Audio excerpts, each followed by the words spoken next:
signatures. Linda's got to leave at 11, so we'll try to get as much done as we can. Okay? I'm going to call the meeting to order. Board member, staff, guests, and members of the public are reminded that the full authority board committee meeting is being recorded and will be posted to the authority's website along with the official written minutes. As such, comments and opinions expressed may be published, and any comments expressed by individual board members, guests, and the general public are their own and do not represent the opinions or comments of the full authority and/or the KCCA board of directors. The recorded video of the full authority meeting is not considered the official record of that meeting.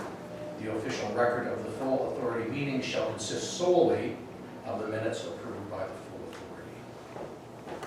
So we're going to go through, and are there any declarations of pecuniary interest? I looked at closed session, I admit that, there's the mayor of Southwood Township, Okay, indirect, human interest. okay, and you filled out the appropriate form. Okay, any others at all? Seeing none, okay, let's look at the minutes. The minutes, I'll move the minutes. very good, the June 19th full authority meeting. Moved by Linda, seconded by Ralph. Any comments, questions? All in favor? Thank you. Okay, matters arising. So the July and August media report. Mr. Chair, it's been some time since the boards met, so there was a substantial amount of media included in the advanced package. Just some highlights the staff have put together is KCCA partnered with M&R Act to bring 2 free Learn to Fish programs to the conservation areas this summer. It's a great program where kids can come out and learn to fish and get some free stuff as well. So that was well received at both of the 2 conservation areas and well attended. The 2019 visitor services events at Dalewood and Lake Whitaker similarly being well received. We've held the fishing derby out at Lake Whitaker. Camper carnivals have happened at both campgrounds as well as Halloween events at both of the campgrounds as well.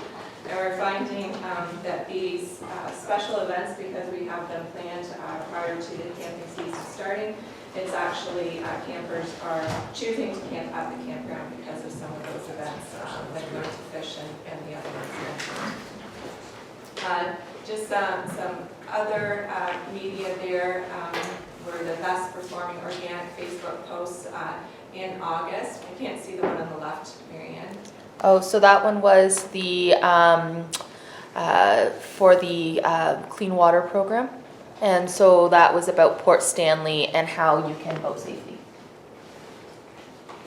And then the campgrounds are running a promotion in September to hopefully drive up some additional camping in September and recover some revenue that was lost in the May 2-4 closure.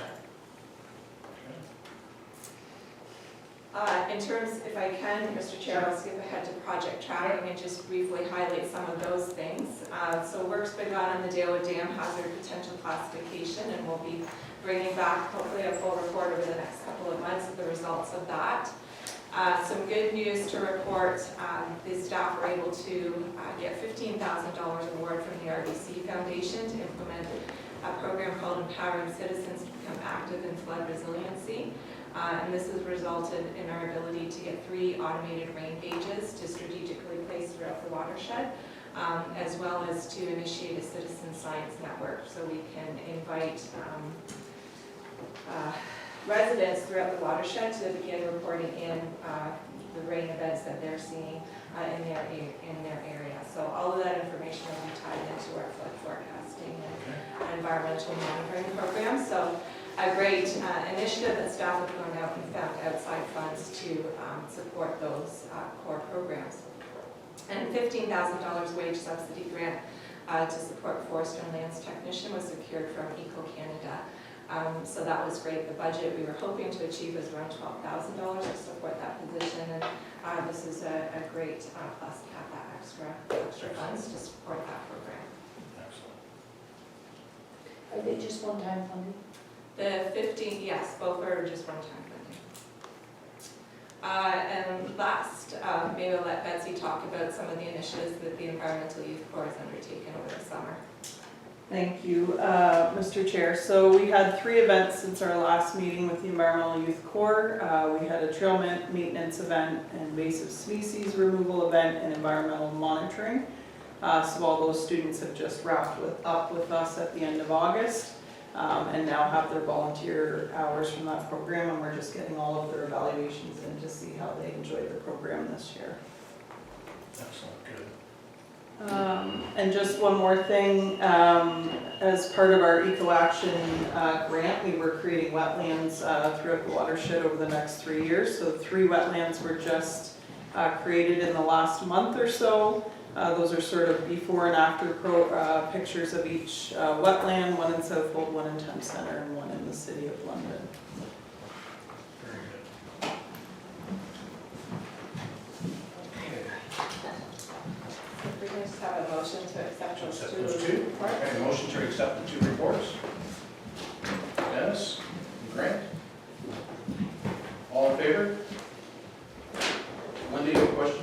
Just a quick question on the youth course. Will it be going again next year? I think that's our hope, that it becomes a permanent program of the authority. Would you congratulate them on the work that they've done? I mean, I've seen you out there, best results. I mean, there's a lot of stuff going on. So just say thank you very much on behalf of the board. I think it's very nice if we, Excellent. yeah, and if letters of support, because I know they're using their volunteer hours.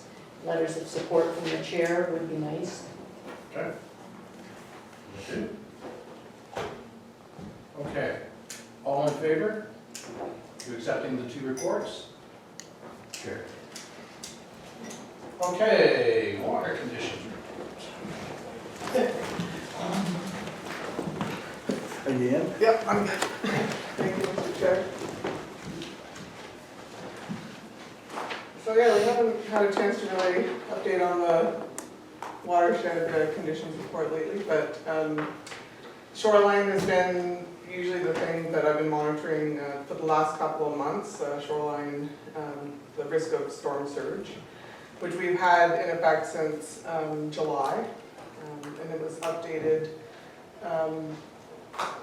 as a downgrade to flood outlook on July 2nd, and we maintained and updated that flood outlook status yesterday.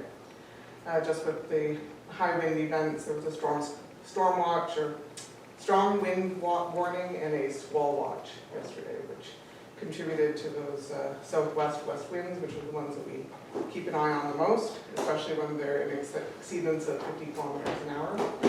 There was gusts up to 90, at least that's what was forecasted. But it's always a good reminder at this time of year to, for the residents of Port Stanley to always keep an eye on that shoreline, because those storm events can come in really quickly and can push those waves on shore. Okay, question, Linda? Yes, I would happen to be down in Port Bruce and noticed how high the water was there. I mean, it was grade level with the land. It was really, really high. Mm-hmm. How much shore erosion, if it stays high like that, do we anticipate? Would it go up more than what we would generally see? So currently, while water levels are higher than a record of 1986, Lake Erie did show its normal seasonal decline. So we are now down, so when I made this report, it was at 175. Now we're at 174.94, and it's slowly declining, which is normal for Lake Erie. But we are still at record high water levels. So we're still about 8 centimeters higher than what we recorded in 1986. So that wave action, especially wave action coming with wind pushing it from the south-southwest, that can cause erosion of shoreline. But it's hard to calculate how much is it. Question, Dennis? One more comment. At the mouth of the Kettle Creek Central, I'm going to improve growing to stop wave action flooding coming over the shores in the harbor of Port Stanley. So that's something that is going to move forward in the future. Okay. I have a brief question. Have they done any crystal balling as far as, like, is this looking as if it's the trend is to go down, the levels to go down, or? So we are seeing, thank you, Mr. Chair, we are seeing that trend, that seasonal trend, the water levels are going down. Whether or not this is the new normal, it's hard to know that. I mean, there's a difference between weather and climate is very cyclical. We are seeing those high water levels right now. 10 years ago, we were seeing extremely low water levels. So is it a 10-year, a 20-year cycle? I don't know what the cycle is, Okay. but we do see changes over time.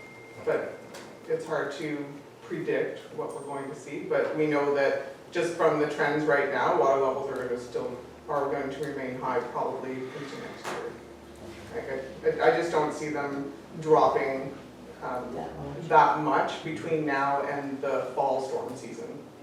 Especially, the winter's almanac, didn't it just say we're getting winter? We'll get lots of snow probably. Yeah. So just to, a couple more things for low water. We haven't experienced any low water, like a recordable actual low water event yet. Eastern Ontario did record, so Rideau Valley and Quinte have posted level 1 low water conditions in mid-August. But we're in September now and we're getting into that harvest time where it's not as critical. Construction of the Dalewood Bridge is complete. Bridge opening ceremony occurred on July 5th and was well attended.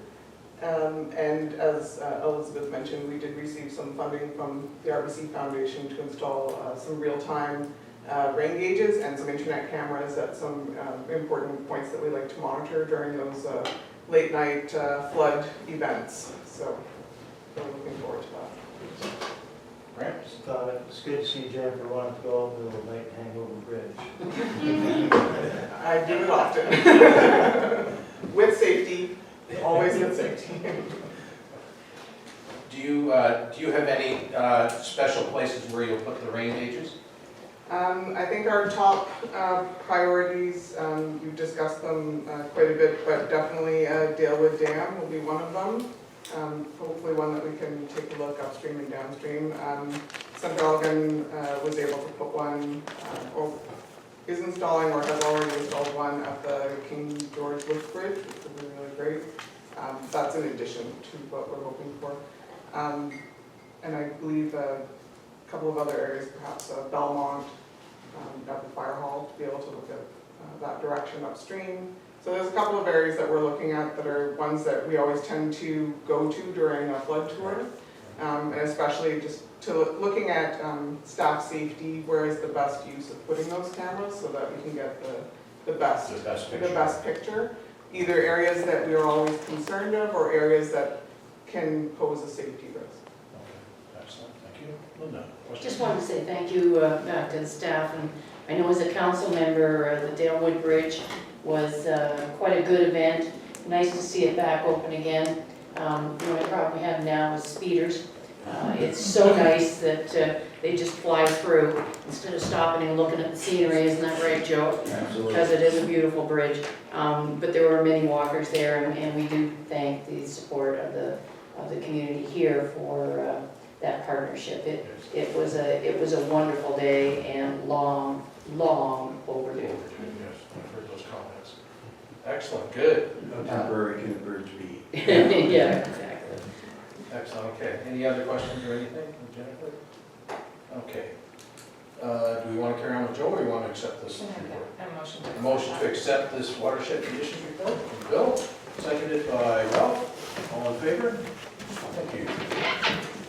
Okay, next on the agenda is the client service standards for Conservation Authority plan and permit review. Thank you, Mr. Chair. So Conservation Ontario has been working on some guideline documents for client service standards related to our plan review and permitting programs. These documents would be updates to a Conservation Ontario M&R document that was produced in 2010. And the intent is to provide consistency with all the CAs across the province on timelines and things like that in terms of how we process our applications. So these three recent documents that have been released, they've been endorsed by Conservation Ontario in July. Staff have reviewed those in relation to our current practice. I'm happy to report that most of the best practices recommended are already current practice that we do here. Kettle Creek, we haven't had any problems meeting the current guidelines. We exceed them in most cases. We support the recommendations that are in this new M&R document, and we feel that we can continue to meet and exceed those recommendations. In the advanced report, there was a little summary of some of the best practices that were recommended by Conservation Ontario, as well as comments or relations to how we operate here at Kettle Creek. It did result in 7 action items that we're recommending for future consideration. Again, we're in a position where there's changes to the Act coming out, we believe, in 2020. At that time, we anticipate having to do a full comprehensive review of all of our policies, go through public consultation. So we're recommending that staff will endeavor to achieve these new recommendations, but we would consider them in policy adoption at the time of a comprehensive review. Some of the main highlights is reducing some of the timelines for when decisions have to be made, encouraging more public access to some of the information that's available on our websites. I think one of our biggest constraints right now is having our regulation mapping online through a GIS screening process. That's available to all our municipalities, but not necessarily available to the public right now. With the loss of the GIS IT position, it makes it a little complicated for us, but we are exploring options with our member municipalities that already have some of those services.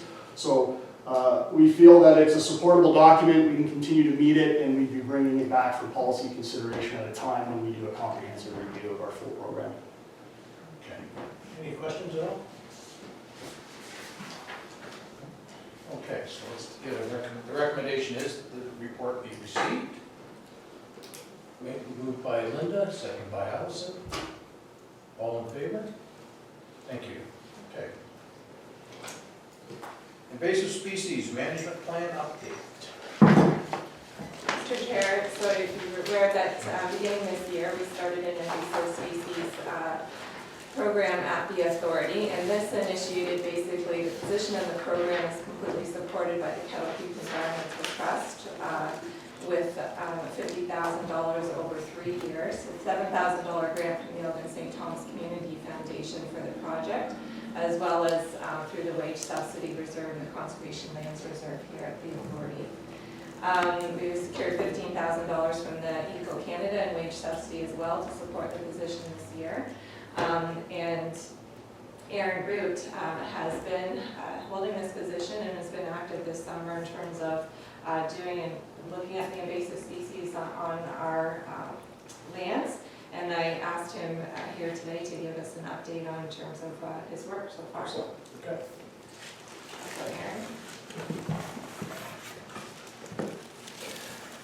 Yeah, so, well, I ready real quick. I'm just going to pass around a couple samples of the more prolific invasive plant species that we found here in the watershed.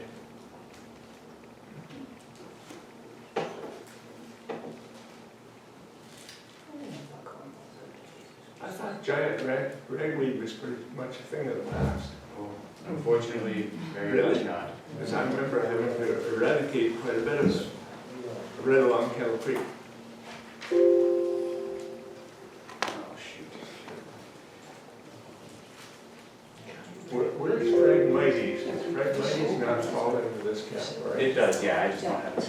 You can, You can open it. no, you can open. Oh, I can't open it? Okay, Yeah. great.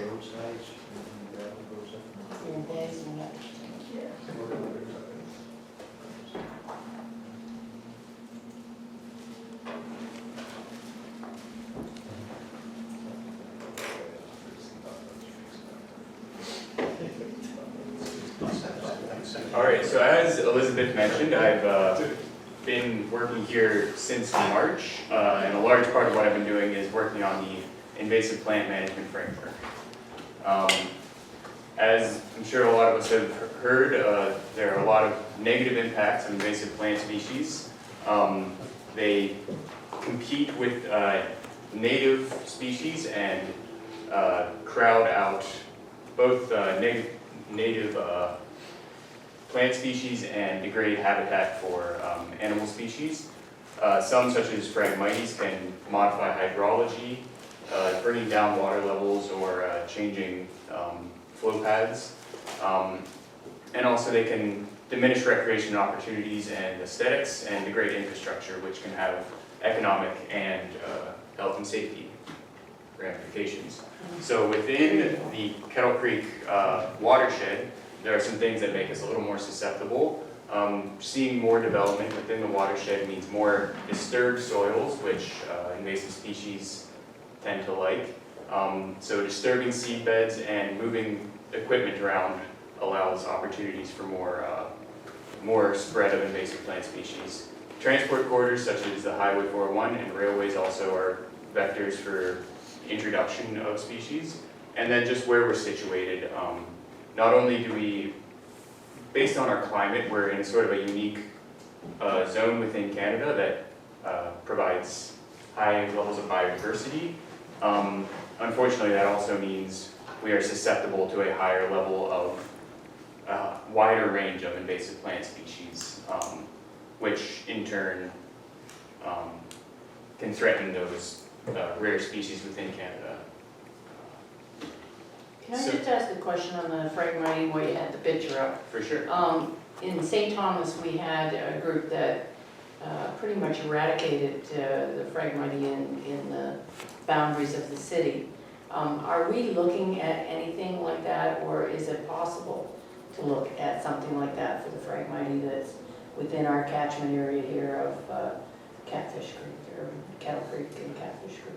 I doubt you'll see eradication throughout the watershed. I think it's very much, Too much? as is the case with most invasive species, it's a matter of prioritizing and sort of picking your battles.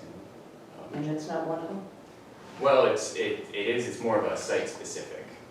It's likely, just based on how prolific it is throughout the watershed. Yeah. At this point, it would be a very huge undertaking. Yes, it was. Which, It was in St. Thomas, I know how bad it was in Right. St. Thomas. Yeah. No, I just wondered if that same group maybe could be approached around doing some management of it, if it was something we were interested in. They have a lot of experience and they were really good at what they were doing. But, you know, after 5 years, you get pretty good at killing off one particular weed, so it might be something we want to do. For sure, yeah. Yeah, I've forgotten the gentleman's name, Joe. Do you I remember? have it someplace, but I can't. It's in our minutes and all. Churning. Yeah. But they were a good group and all volunteers, so, All right. all right? Sounds fantastic. So, in order to deal with the invasive issue, the overall goal is to mitigate the negative impacts and control the spread of invasive plant species, both on KCCA lands and throughout the Kettle Creek watershed. On KCCA lands, that would be accomplished through thorough surveying, which would allow us to have a good understanding of what species are present and also what species aren't present, where they are, what areas are beginning to be impacted and we can intervene now and do something about it, which areas are kind of maybe should be less of a priority.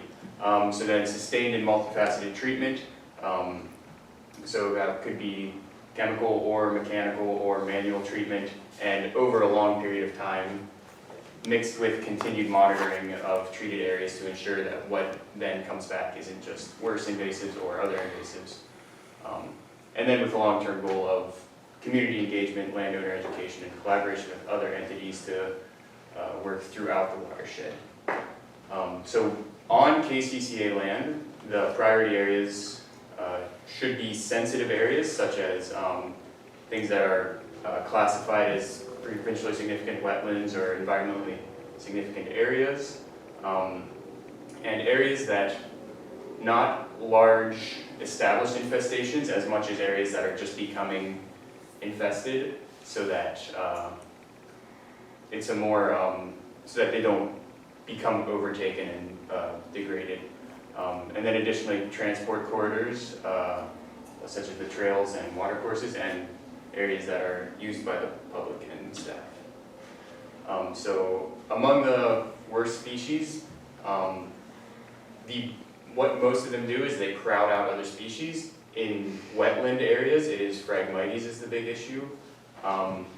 In our wooded areas, it's often buckthorn, autumn olive, and honeysuckle, and in our open areas, it's ragweed and knapweed are the two large ones. There's also sweet clover and wild parsnip. Eric, question here? Did you just, with the olive, is that the same as Russian olive? So it's the same family. Same family. Russian olive is also, it's the same genus, different species, but Russian olive and autumn olive are two. So that's what they planted in the management area many years ago, found out it was the wrong variety for feeding birds, they didn't like it, but it spreads like wildfire, it's all over the place on our way now. Yeah, in Fingal specifically, it's both autumn olive and Russian olive is very prolific there. Oops.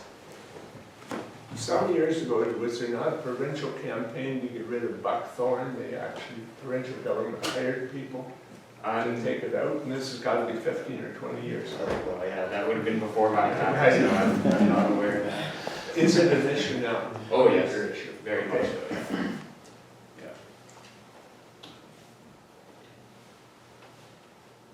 Yeah. So looking specifically at different conservation areas in Dalewood, the trail has been mapped and surveyed to see what we have where. The trail was sort of chosen because as a transport corridor, it's likely to be where we will see many invasives. So it'll just sort of give us an idea of what is present at the conservation area. So this sort of really highlights the need to choose priority areas because it's kind of everywhere. You often one stand ends before begins before the last one ends. So just being guided by the priority set before will be how we go forward of looking where to choose areas to treat. Additionally, there has been some work in the reservoir to treat the Phragmites with a contractor, and I've also worked with doing some of the small-scale terrestrial stands in conjunction with that to help treat the Phragmites that is in Dalewood. Were you able to get all of the area mapped or not? So I was able to map the trail, all of the trail. Just the trail? Yeah, I prioritized the trail just because that's where the transport corridors are. Going forward, we'll hope to do more gridding through the wooded areas that are a little off trail.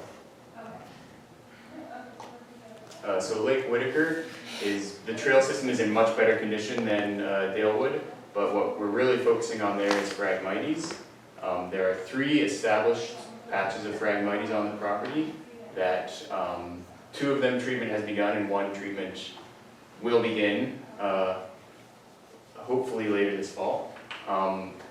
Because of the conditions at Whitaker, it's susceptible to the spread of Phragmites, but it's at this point isolated and we feel like on this property we can take care of it. So we're focusing efforts on Phragmites at this property. As you can see, areas that have been treated in the past, there is resurgence, which sort of shows the need to have a sustained treatment year after year.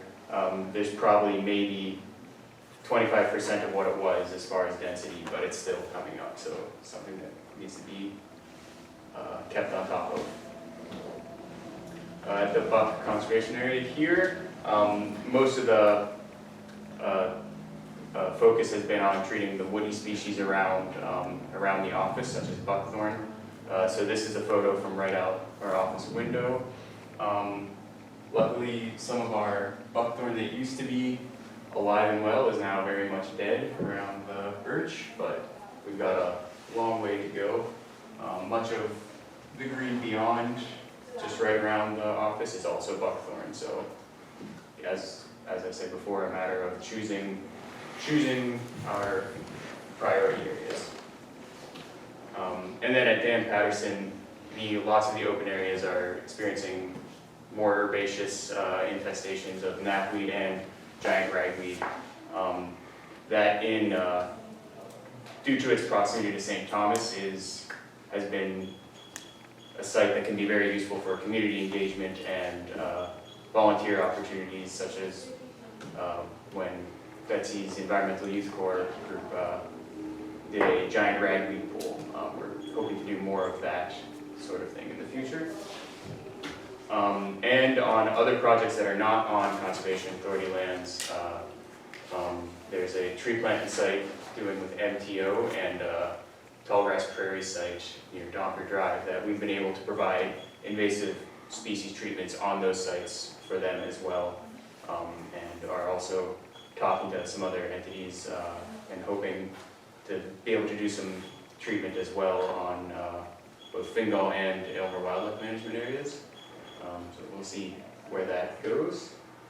And then moving forward, we're hoping to complete a formal management plan to establish priority areas, continue surveying, treating, and monitoring, and then begin community outreach as we move into the fall. That's what I've got. Any questions at all, folks? Linda? I think it's a great report and a really good place to start. In the completion, once you have the formal management plan, what would be your anticipation of updating it, how often, and how do we stay on top of it? So I think that's a big part of the, written into the management plan will be continued monitoring.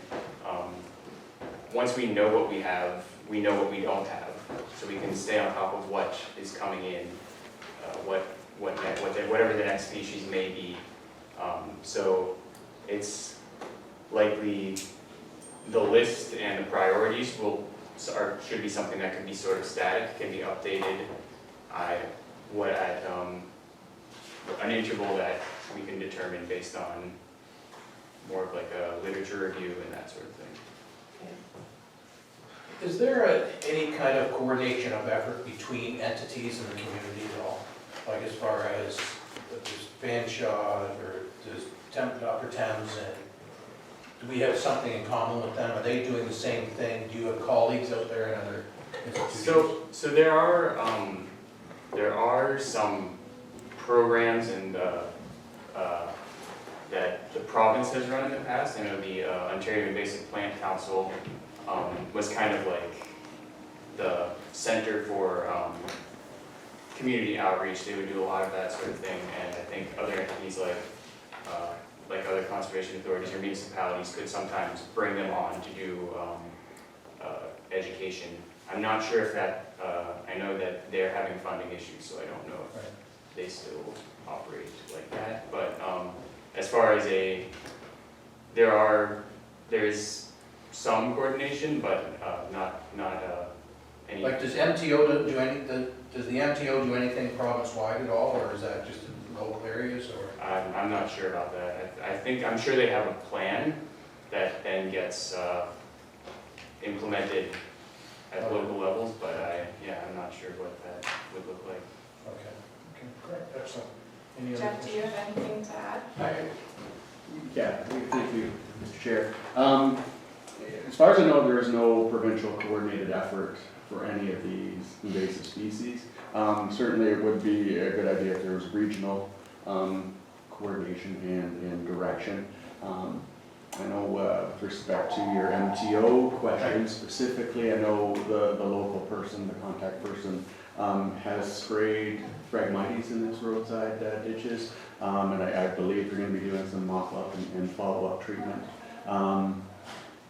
The other thing to keep in mind is a lot of the invasive species that we've identified, and certainly the ones that are being circulated, a couple of them are actually on the noxious weed list of the province as well. So it's just a matter, especially when it comes to MTO, bringing it to their attention that there is an outbreak or an infestation of the property, and they are obligated to take care of it. Like I drive 402 quite a bit, and I see that they sprayed parts of it, but it doesn't look as if they sprayed it all. That's why my question. Yeah, a lot of it may have to do with the equipment that they use.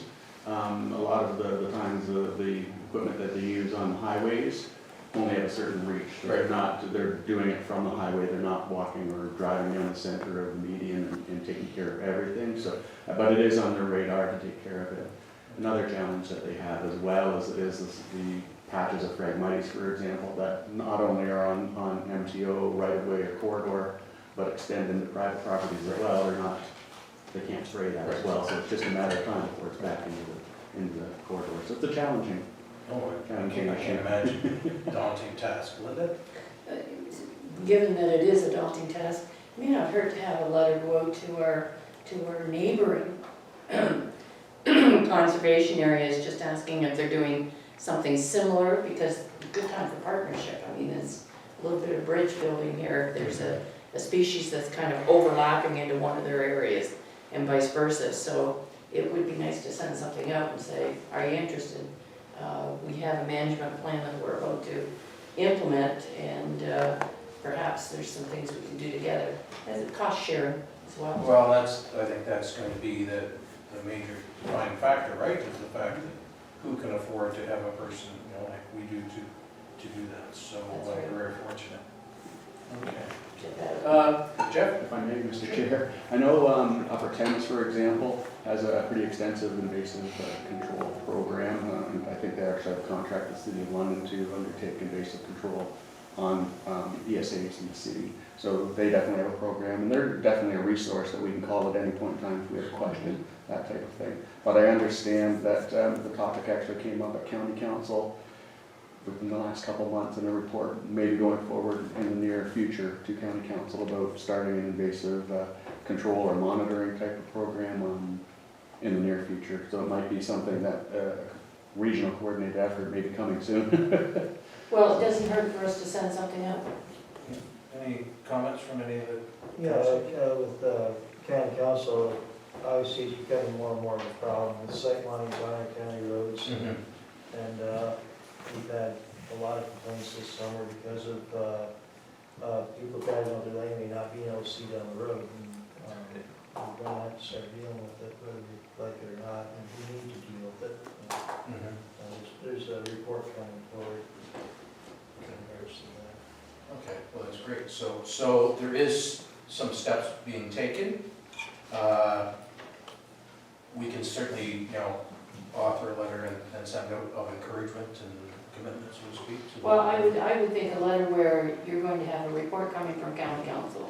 So they've got information to share with us, Mhm. and a collection of perhaps all these reports coming in. I don't know, Jeff, if your department would look after it, or who would look after that?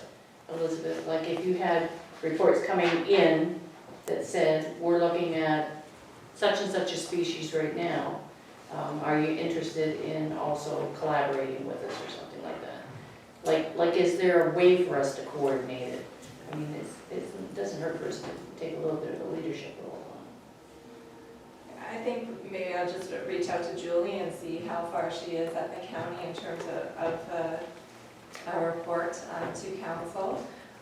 Certainly Jeff has the dual role, he's the weed inspector as well, so I think through that we can look at communication back and forth. That's the question, I'm not sure. it, sort of. Well, I what mean, if we it's- wait until we have our report, or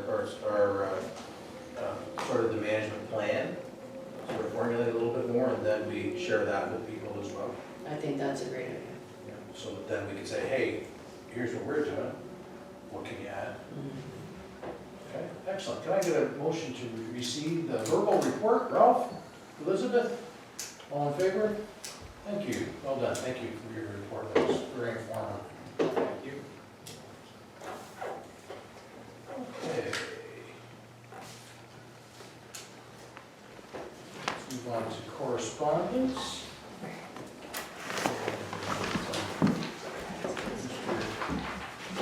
Master Environment Conservation. Who knows how those things work? That's why I do reports. Mr. Chair, so obviously there's a number of pieces of correspondence on the agenda today, and two pieces that were forwarded out after the advanced agenda, including a draft response that staff has, in coordination with the chair, have drafted up for board for review and discussion today. It's a little bit unusual, but what I hope to do is walk you through those pieces of correspondence and just what has been happening around these pieces of correspondence. Just a minute.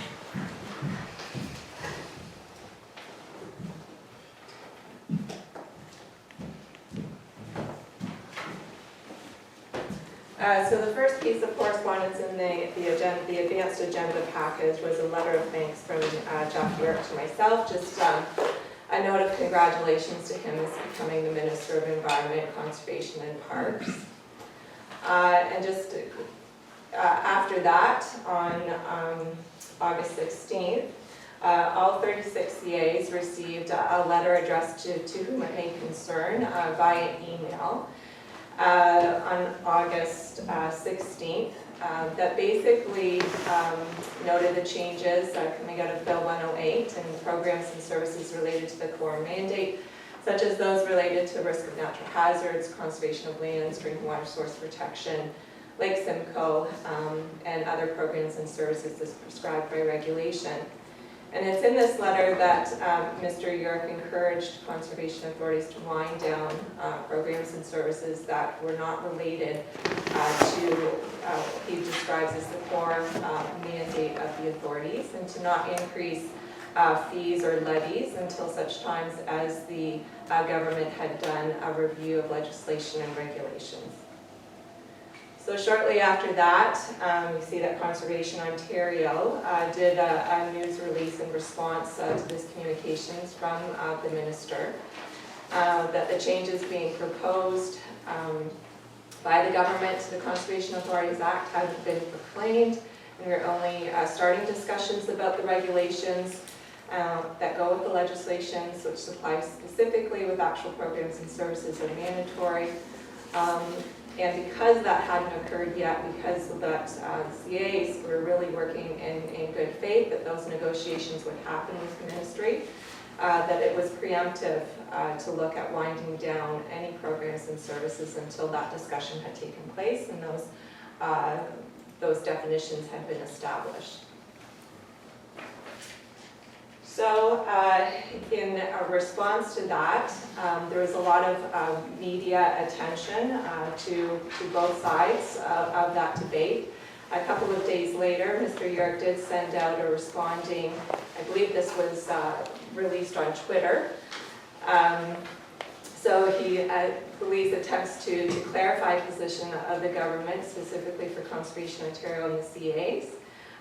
He notes that they are working to improve public transparency and consistency, bring conservation authorities back to their core mandate to allow the member municipalities to better manage our budgets and programs, and that legislative changes would ensure that we're delivering on just our core services and programs, thereby protecting taxpayers' dollars efficiently and effectively.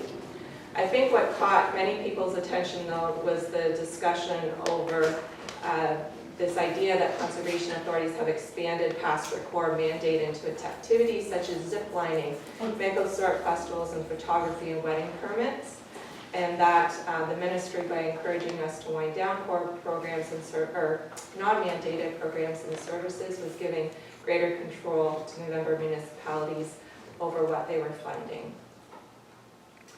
So that generated a lot of response. The Upper Thames River Conservation Authority has been very vocal against this, with many headlines shutting programs from cross jobs, harming the environment. That CA was one of the first to point out that a lot of the programs and services that are not core are not funded by the province, and in many cases are not funded even by the member municipalities, but by outside funding. A lot of media attention in Toronto around the possibility that because of this suggestion by the minister that Black Creek Pioneer Village would close as well. And so August 23rd, there's the headline from, I believe it's the Toronto Star, where the Premier comes out and says, well, of course, we're not going to get rid of Pioneer Village, it's iconic. I remember going there when I was 7 or 8 years old. We don't mind educational programs. I think they're very healthy. So all in all, because this was playing out in media, on Twitter, on Facebook, I just think that always increases the possibility for mixed messages and not fair and honest discussion between the parties. So this has resulted, all the media attention again has resulted in the minister emailing Conservation Ontario. This email, I believe I put out in the subsequent package. And this email was from Jeff York, again to Kim Gavin as CAO of Conservation Ontario. And again, I think it's an attempt to clarify the position, or some people are interpreting it as perhaps softening the original position, but it still, again, I believe raises the same questions. I think the key part of that correspondence was that he strongly encourages conservation authorities to proactively formalize arrangements with their municipal partners where agreements already exist. The CA Act and upcoming regulations will help streamline these relationships. And he further indicated that conservation authorities should not proceed with any increased fees or levies while legislation or regulations are put in place, unless they are supported by the member municipalities for 2020 and beyond. And then a comment about how he's heard that some conservation authorities are operating budgets of millions of dollars, can't even find 1% of efficiencies. So throughout this all, I do have information that as far as I know, it's still happening, that Conservation Ontario has been able to secure a meeting with the minister. It's to take place on September 9th, where hopefully the positions and some discussion can begin. In the meantime, I think there's a lot of media support initially for conservation authorities and both their core and what is becoming known as non-core mandated programs and services. And a real push amongst some media that now if you have ever experienced a conservation authority or experienced one of their programs and services, you need to defend them.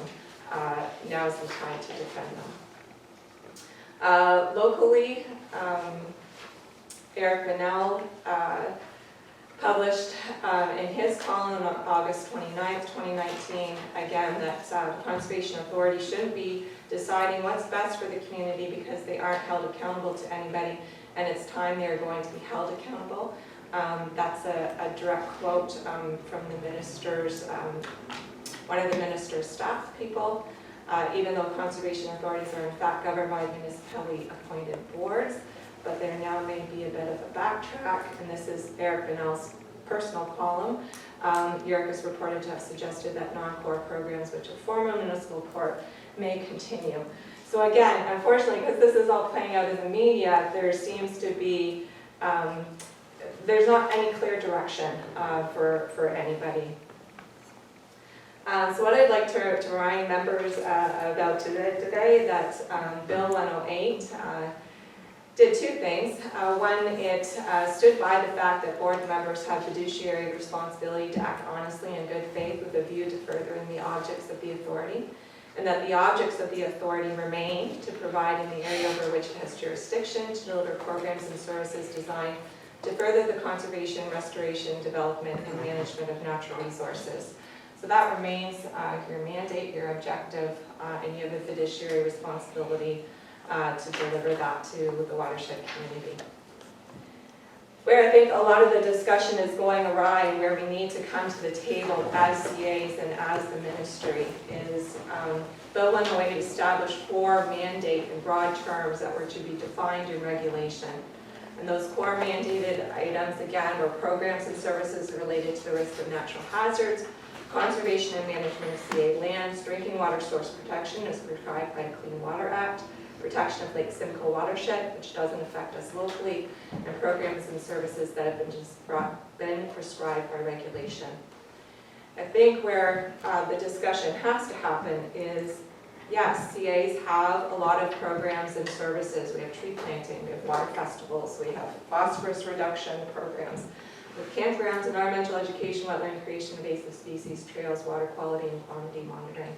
I think from the CA's perspective, what we were hoping would come about with these discussions on Bill 108 and just meaningful, open discussion with the ministry is where do those programs and services fit in with the definitions of these core mandated programs. For instance, programs and services related to the risk of natural hazards. Will that include tree planting? We believe tree planting is one of the most cost-effective things that you can do to control erosion. Wetland creation, again, controls the flow of water across the landscape. Water quality, quantity, and monitoring. You can't deliver most of our flood forecasting programs without that information. So where do those programs and services fit into that? That's what we need to know moving forward. Conservation of management of CA lands, it's very broad. Does that include your campground operations? Does that include invasive species controls, as you heard about today? Does it include trails? We don't know until we have those discussions, until we have those regulations from the government. Similarly, the discussion about holding us accountable and transparent, and that possibly winding down some of these programs and services will actually allow the municipalities greater control over budget or could result in cost savings. Things like the water festival, wetland creation, phosphorus reduction, even a large extent our environmental education programs, those and our campgrounds, one of our biggest revenue generating programs that we have, those are all conducted without municipal levy. So in terms of winding those down, there wouldn't necessarily be any cost savings. I think that the biggest thing as well is that Bill 108 established the ability to establish a transition plan for all of this to happen. So there's to be a transition period in preparation by the authority for this transition. You're to come up with an inventory of the authority's programs and services, consultation by the authority with our participating municipalities and the inventory of programs and service mentioned. And then if financing was required by member municipalities to conduct any of those programs and services that weren't up within those 4 mandated programs and services, then we'd have to look at establishing an agreement with those.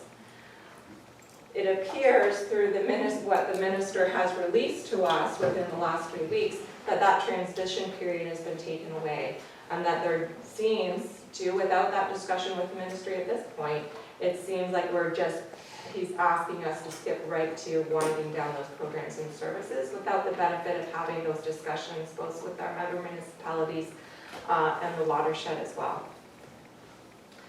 And just kind of in response to, I think the notion that, he's noticed that some conservation authorities can't even find 1% of efficiencies. I think, and I hope that the board would support the fact that this authority is very open and has good relationships with our member municipalities in terms of our budget development. Certainly some of you have a more robust budget development in terms of the City of London. We're working with, been working with that staff since early April or May, looking at a 4-year budget. We always do one-pagers to our member municipalities as we're going through budget discussions with you that clearly outlines what the increase is for the year coming, what our objectives are, where the levy is going. Our budget is laid out in a similar manner to be clear in terms of what municipal levy is going to what programs, sundry revenue, where those revenue streams are, and what the expenses are as well. We report back to the community through the watershed report card in terms of our deliverables and what progress we are making. And we're always looking at continuous improvement. So through the discussions that we have on the strategic plan, or certainly the direction that you gave to staff at the last board meeting to look at cost efficiencies, shared services, and improvements. So as mentioned in the draft letter that I forwarded you, after the advance package went out, these are some of the points that we wanted to clarify with the minister, that we've accommodated the 50% reduction in the hazard management transfer payment by eliminating one full-time staff person. We're exploring shared services, efficiencies, and increased fundraising. We're fiscally responsible. We're trying to ensure that our municipal contribution doesn't increase past 34%, which has been there for some time. Compared to the province, 2% natural hazard management transfer payment, and that we are always looking to maintain or increase our ability to self-fund over 60% of our revenues every year.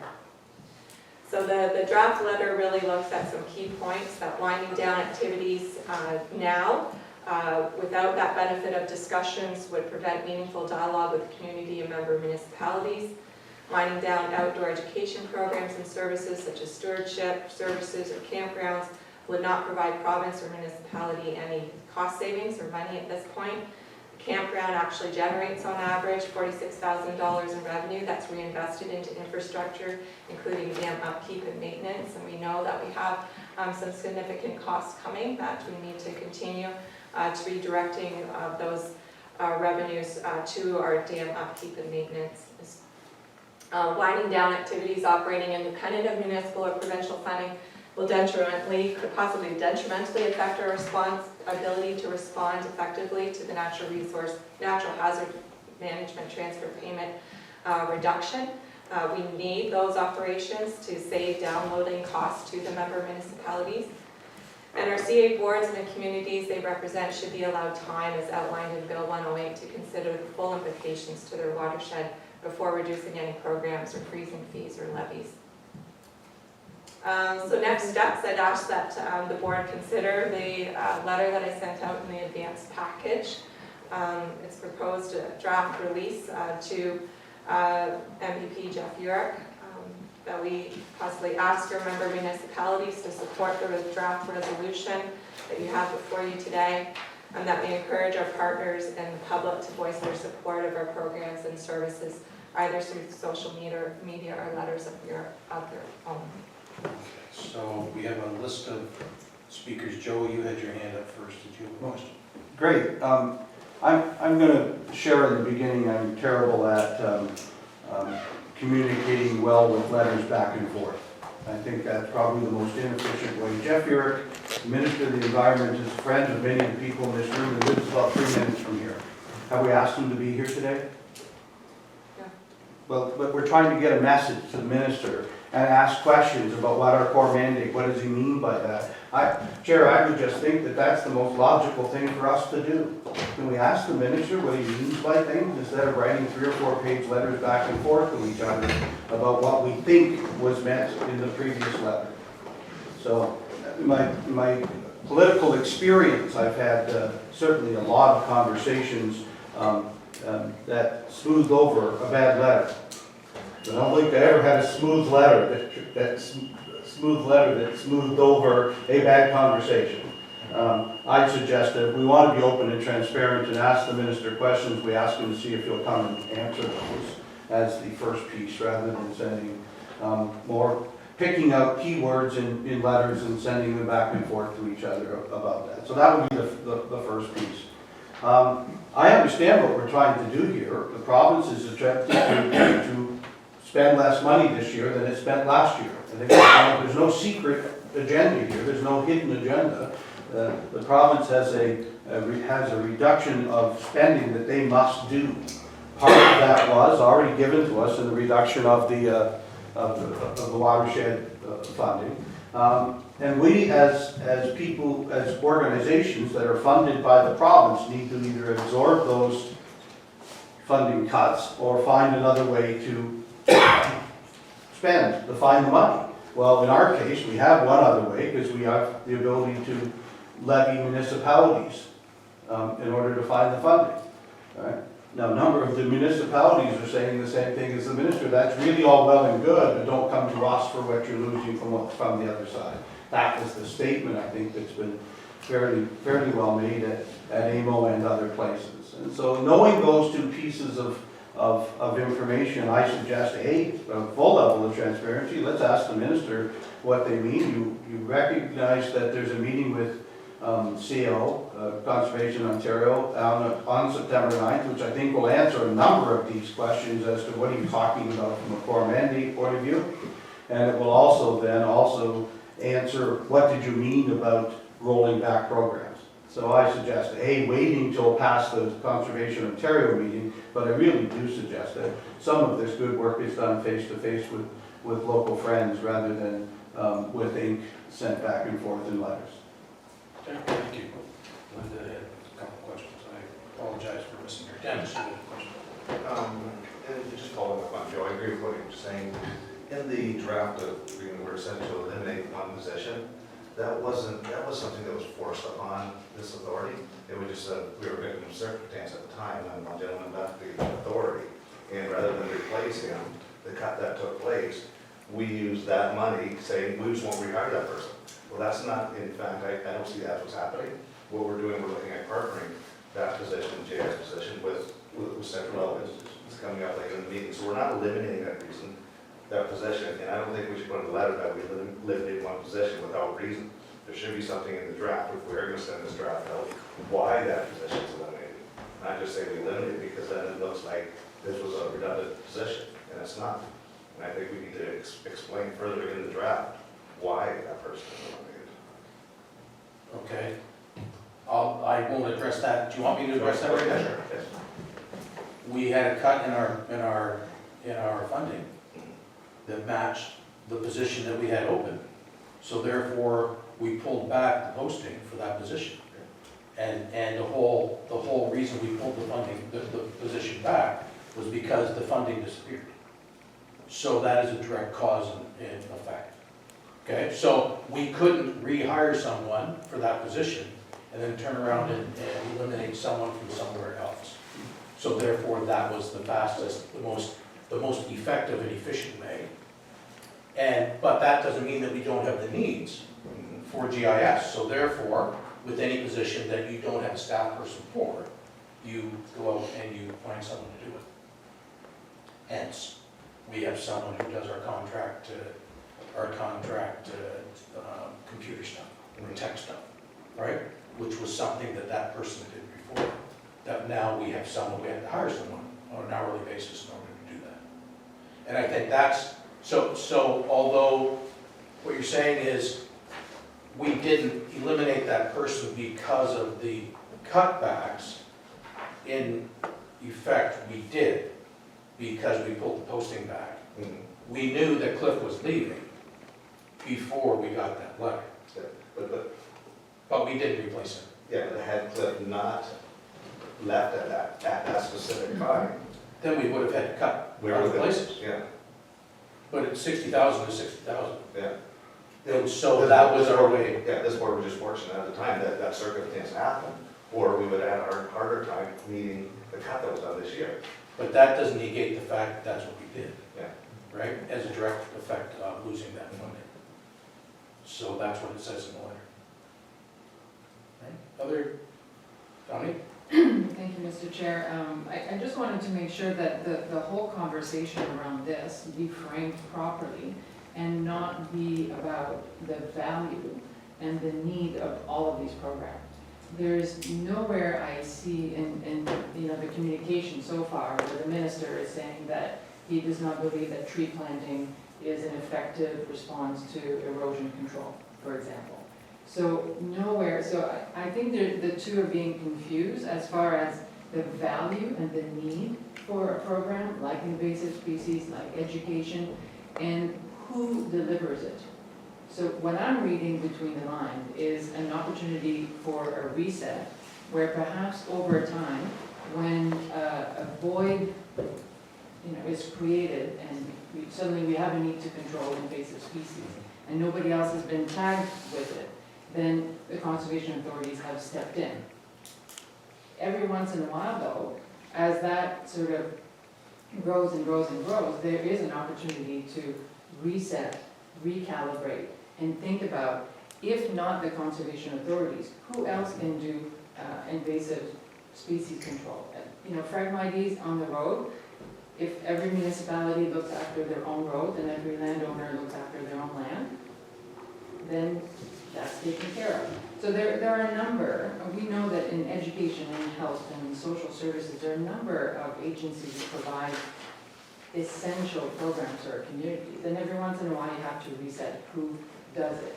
So there's no, I don't think, my concern with the letter is that it may come across as more defensive about the value of our program. Like, we're not talking about shutting down campgrounds or shutting down the water festival. There are other organizations who could step in and deliver and organize a water festival. You give them the $75,000 and somebody else can step in. I could go on with number of or community and not-for-profit organizations who came on those programs. So I want to make sure we separate value versus who delivers a program. Because I think that's what the minister is looking at, is a reset of who, not the value or not eliminating anything. Okay, so my message from Bill 108, the whole notion was the fact that there was to be a discussion about those very things. Yeah. Okay, that discussion was eliminated. So that conversation that could very well have happened at a high level, all of a sudden becomes moot, because we are informed that in fact we have to wind down the non-core mandated programs, such as campgrounds, water festivals, invasive species, okay? There was nothing in that communication that says we're going to hand those things off to other entities. Because I think that, Mr. Sheriff, if I may, that I think the ministry is leaving it up to us to say winding down, meaning we will no longer look after it. And instead, because we see the value of this festival, we're handing it over to Carolinian Canada, and we're handing over this wetland creation to this church. So I think it's up to us to then, and I'm in favor of a shorter letter that says we appreciate your concern, but we do want to understand further and come up, and we have ideas and suggestions as to how we could wind down. And the definition of wind down could be interpreted as handing over. It's a wind down for the Conservation Authority, but it's a handover, meaning that those activities could continue. Well, I guess what you're interpreting it to mean that it was our responsibility to say, okay, we're not doing that anymore, but who'd like to do the campgrounds? Community, who'd like to run the campgrounds? Right? That's what you're saying. And what I'm saying is that in that communication from the minister, my interpretation was, we're encouraging you to wind down all your non-core mandated programs. There wasn't any searching for community people. There wasn't any continue your income raising activities, right? And I have to say that it was kind of a shotgun approach to something that I think, if you take a look at how, for example, our Conservation Authority operates and its size versus some of the larger ones. And I think that, granted, there may be some activities in some conservation authorities that are on the sort of edge of, and Joe, you're shaking your head because you know exactly what I'm talking about, right? You can't identify those things if you don't have a conversation. And he ended the conversation with his communication. And I think as a person who came out of a very large organization in education, I've gone through this a number of times, through resets. We're going to get rid of this, we're going to do this, we're going to do that. Bottom line is, if there isn't a conversation, then those handoffs that could occur won't occur. Because you have to communicate to those stakeholders in the community and say, okay, so we've got the water festival. Who would like to look after the water festival? Also, being a service club member, I know that we're worked to the absolute limit. We're raising all the funds we can for our community. And the last thing is a service club, what they need is to have another project to work on. And I think that's something that you would find in your communities as well. And so, although I understand what you're saying, in my interpretation of what he has written, that he just went, okay, Bill 108, the stuff that was planned by the previous minister was then circumvented by his communication. And basically he said, we're not going to bother doing that, we're just going to do this. And you can't, and it's never an effective way of doing anything by stifling the people who are participating. Which is why I think a conversation more than letters, I agree. We need to ask to reopen the conversation through an actual conversation and not letters. Because letters can be misinterpreted, or not misinterpreted, but interpreted in multiple ways, which then leads to inefficiencies, and we're looking for efficiencies. I hate to say it, but Little Kettle Creek is like, he's not gonna do one thing for us and then something for everybody else. Right? He's talking with Conservation Ontario. And Conservation Ontario is the lead organization in this. And so until they have their conversation, there's no use in us doing anything, other than exercising our responsibility as a board of communicating a message to him in one way or another. Bill? Through you, Mr. Chair, actually, I think the word interpretation, like, I mean, I think we've got 10 members here, we could go around and everybody would interpret different. And that's the key to this. I've never heard the word interpret so much in the last 2 weeks. But I really like Joe's idea.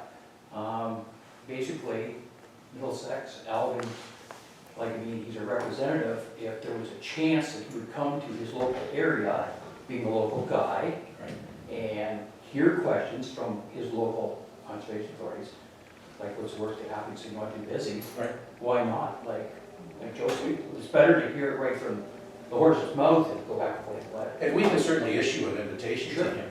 And invite the other authorities in this area, under Jeff's area. We've got nothing to lose, right? Elizabeth? Thank you, Mr. Chair. And just for transparency, I'm also an autism parent. Like, I know how they treated consultation with that group. And I'm seeing this fall in the same suit of, here's a letter, this is what we're gonna do, put it out, there was no consultation, community revolts, raises their concerns, then they might step back a bit, have a couple conversations, and at that point it's the question of, are they gonna have leeway, or are they just gonna keep course?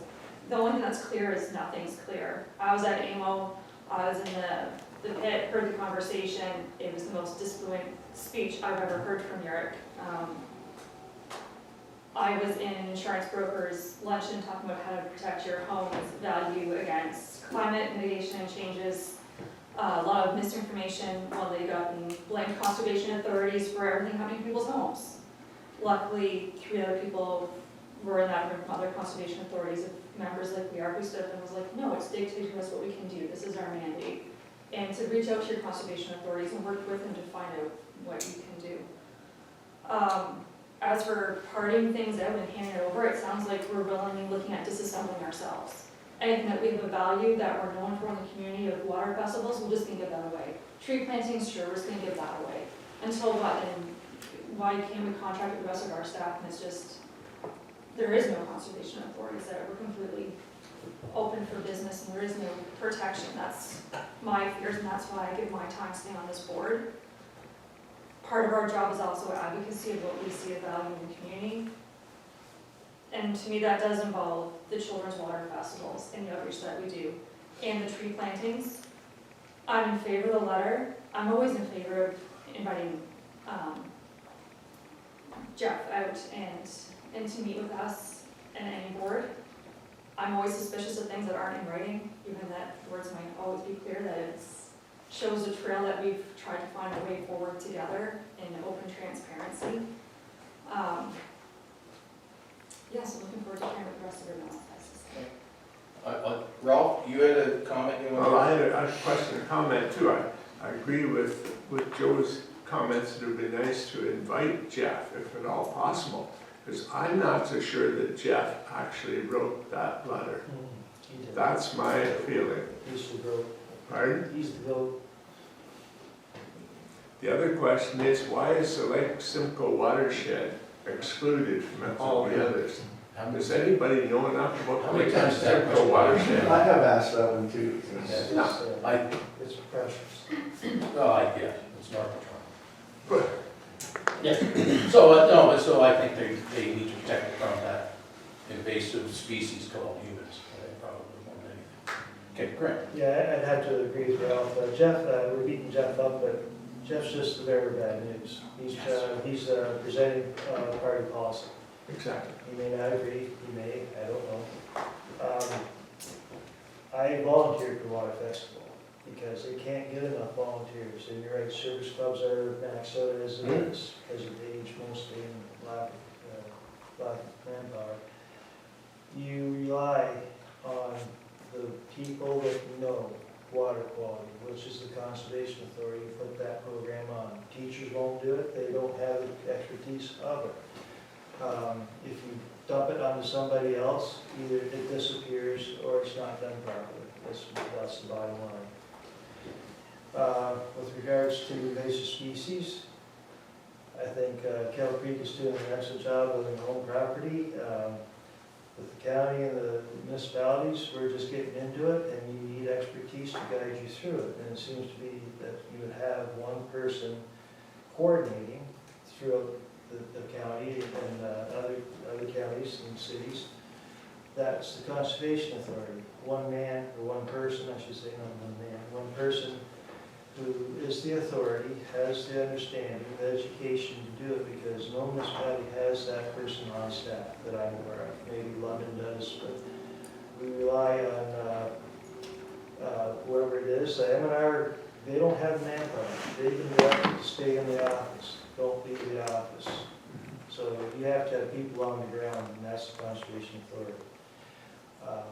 I suggest we have this discussion with Jeff. I don't think, you may get Jeff to come here, but I don't think Jeff can really show favoritism right now. I think going through CO is probably our only alternative this time. He may come down and talk to us at some point, but on a one-to-one basis, unlikely. Alice, you haven't spoken yet. Yeah, I just, thank you. I agree with Mayor Preston in the fact that we should have these conversations face to face. However, I disagree with that the letter is toned as defensive. I think the communication strategies by the province has been dismal. Receiving letters like this on Friday at 4:30 in the afternoon is maybe recommended by HR, but not recommended as a note of good conversation between people. Having points on Twitter, I think is information for everyone, but sometimes when you're dealing with something of this import that really affects our community, again, is not the appropriate way of communicating government business. So I do think, yes, if we have a conversation with Minister Yurek, I'm in favor of that, but I see nothing wrong with sending a letter stating exactly what our business is, because as Elizabeth has pointed out, there's a lot of misconceptions about what, people have heard it, there's rhetoric, conservation authority is doing this, conservation, and I battle it all the time. And I know in our own council, we sit down, we look at the value of what Upper Thames provides us as far as planning information goes. And to our municipality to replace that in a position to get that information, it would cost us about the same as much as we're paying for a levy. So again, it's up to us to communicate to our residents what we're doing here, the importance is to the municipalities, but it's also up for us to stick up for what we do as well. So I don't have a problem with sending a letter back and forth. Great, please. Just one thing I forgot about. You look around the board, and the vast majority of the membership here are on municipal councils. And I think we're all very, very clear on what our mandate is to keep costs down as much as possible, whether it's at our own council meetings or it's here.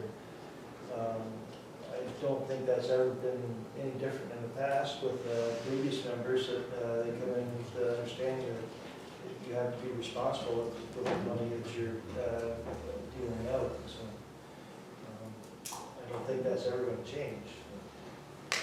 No, okay. Comments? Well, I'll just reiterate again, if Conservation Ontario is meeting with the minister on a scheduled meeting already, why are we not waiting to see what comes of it before we go off?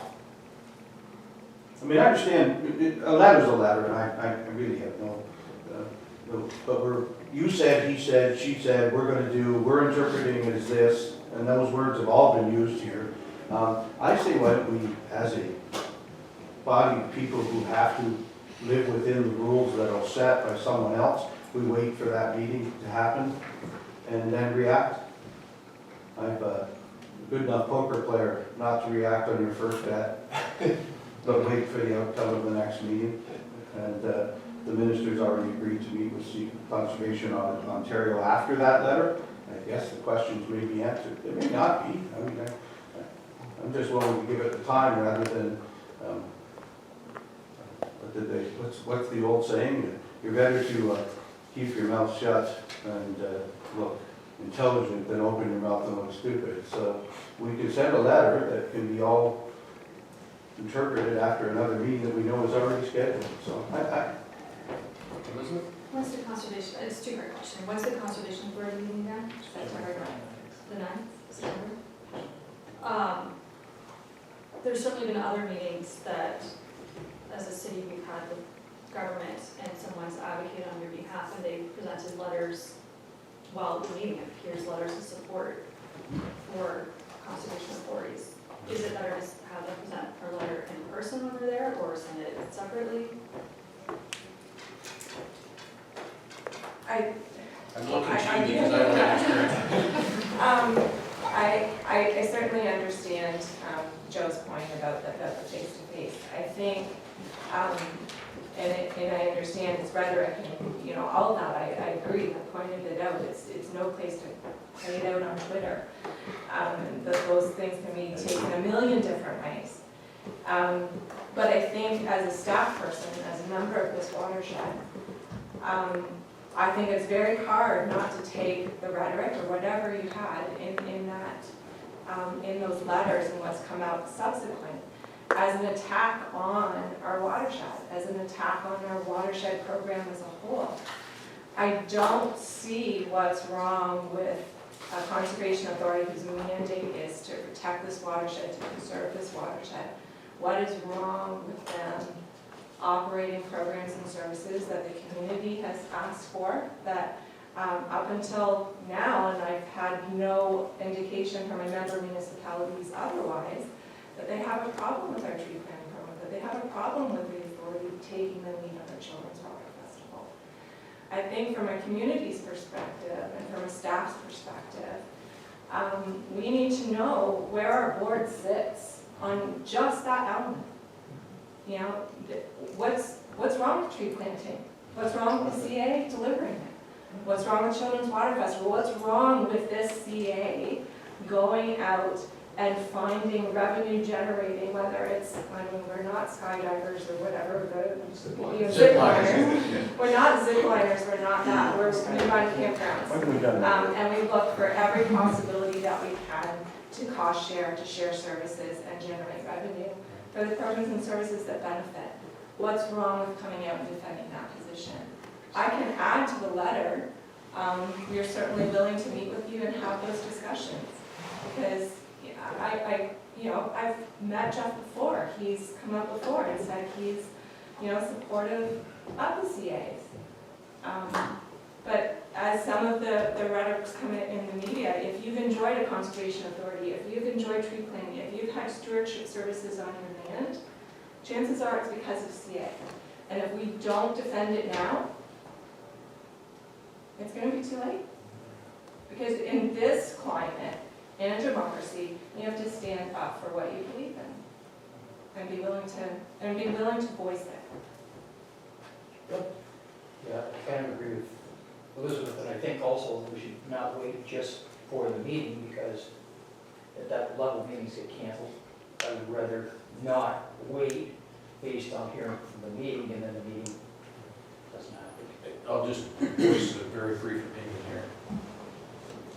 As a smaller conservation authority, it would be very easy for us to just sit back and wait. And consider that our voice is a small, meager voice that doesn't have any influence.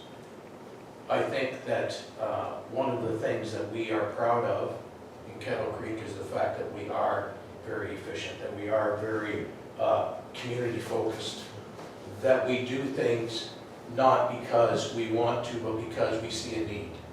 And whether that's tree planting, whether that's water festival, whether it's the campgrounds.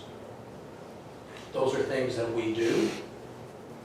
And we do our best to find the funding to cover those things so that we're not going to our member municipalities and asking them over and over again for more and more money.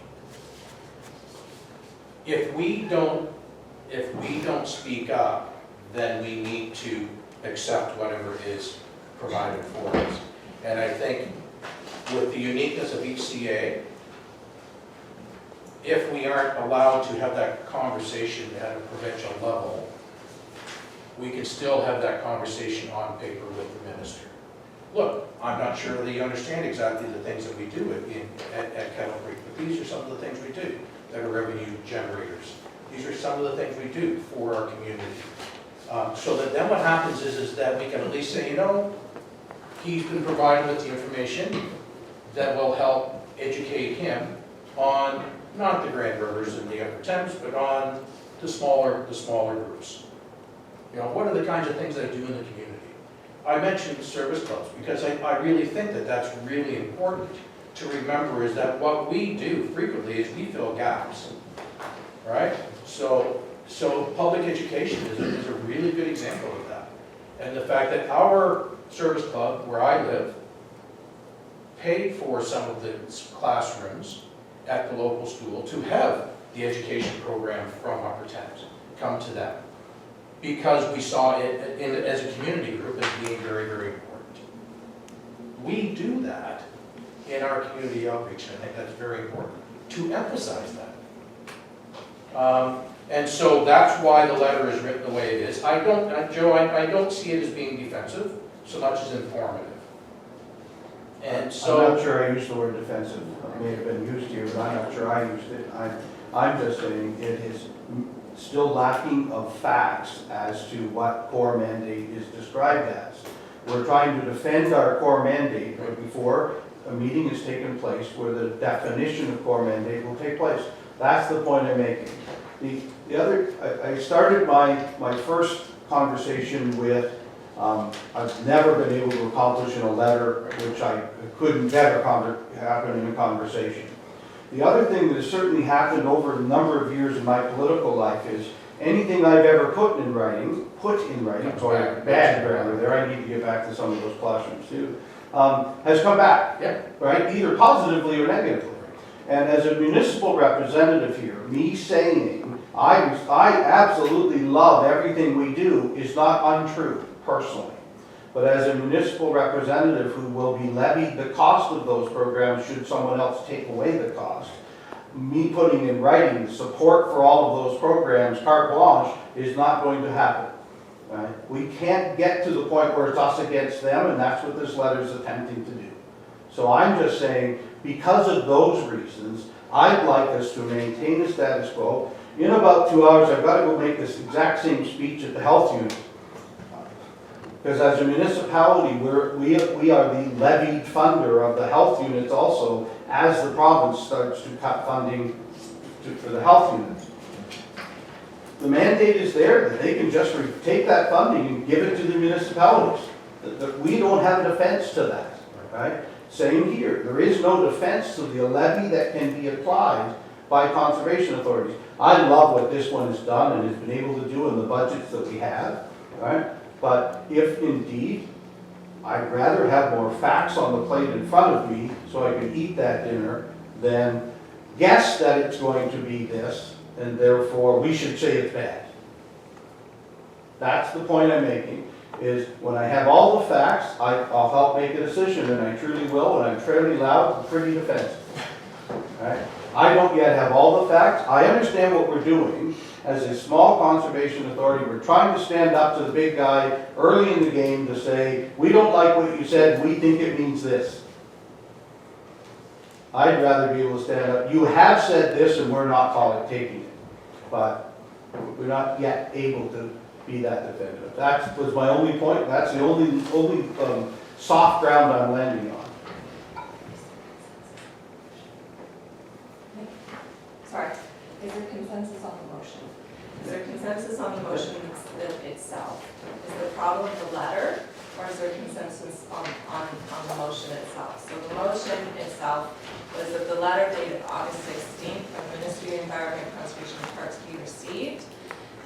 that in the interest of the watershed community and the authority's fiduciary responsibilities under the Conservation Authorities Act, that the authority advocate the Ministry of Environment, Conservation and Parks to consult with conservation authorities and member municipalities to define mandatory and non-mandatory programs and services.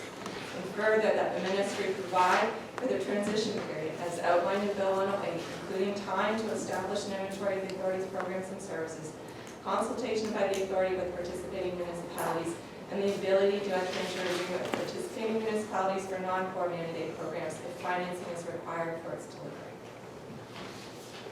That's it, And we okay, start there. I'm glad you brought us back to Is that, there okay. consensus on the motion? Are we okay with what is written there Absolutely. as a board? It's not offensive, it's just maybe directing Mr. Yurk to listen to CEO on Monday. So I don't think it had any controversy there, what we expect, and as far as discussion with the problems, Okay, moved by Randy, second by Dennis. Full second. Should you have a comment? Yeah. Okay. What if we were to add to the letter, change the letter's meaning and say with the upcoming meeting for scheduling with Conservation Authority, this is Kettle Creek's position being smaller conservation. So we'll have this letter prior to the meeting. With the understanding that Still- anticipating meeting Yes. with Conservation Ontario, And these are Kettle Creek's thoughts on the situation. yeah, let's see. As a sort of a preamble. And then we're getting away from we're throwing our idea out there before the meeting. Right.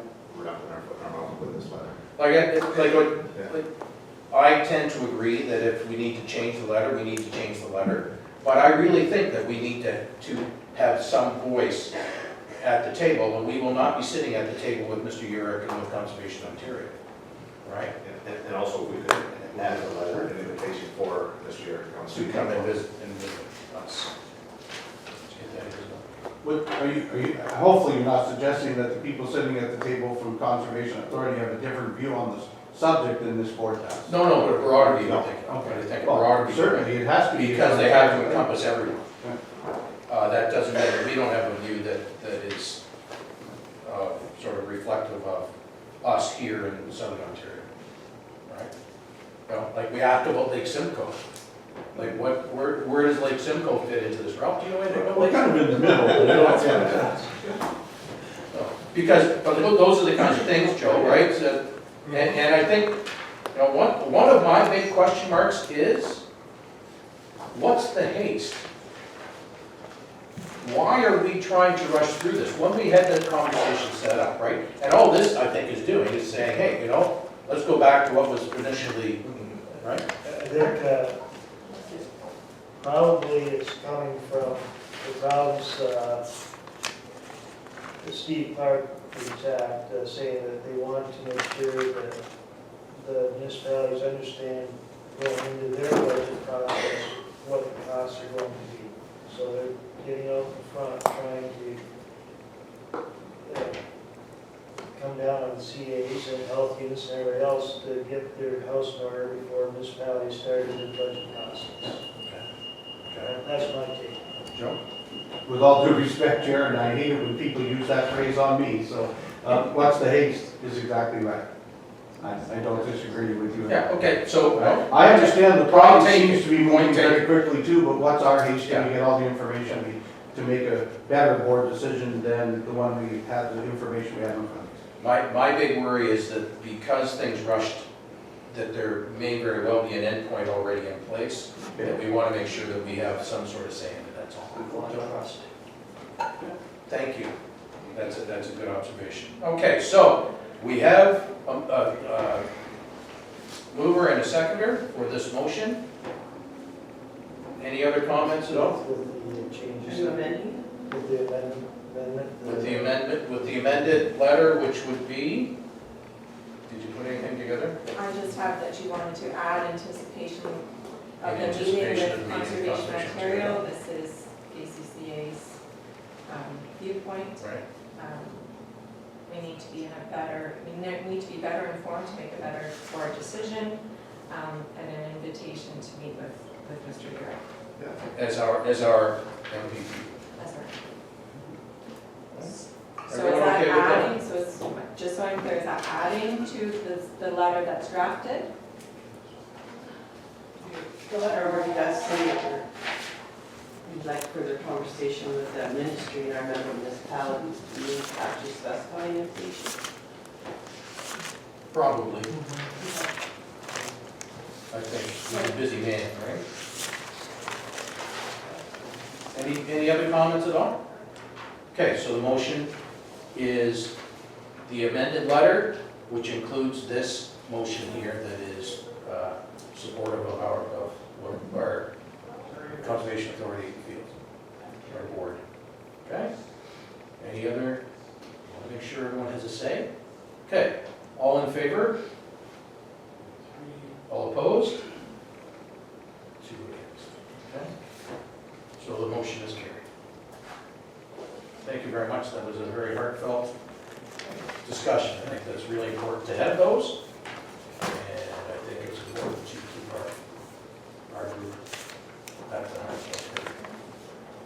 Okay. With that in mind, let's go with the statement of revenue and expenses. Mr. Chair, it was forwarded out in the advance package. I have no comments, but I'm open to questions.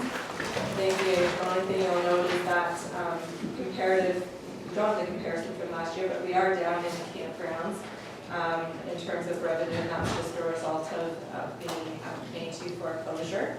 But this is just as of June, so we still have July, August, and September to hopefully recover some of those revenues as well.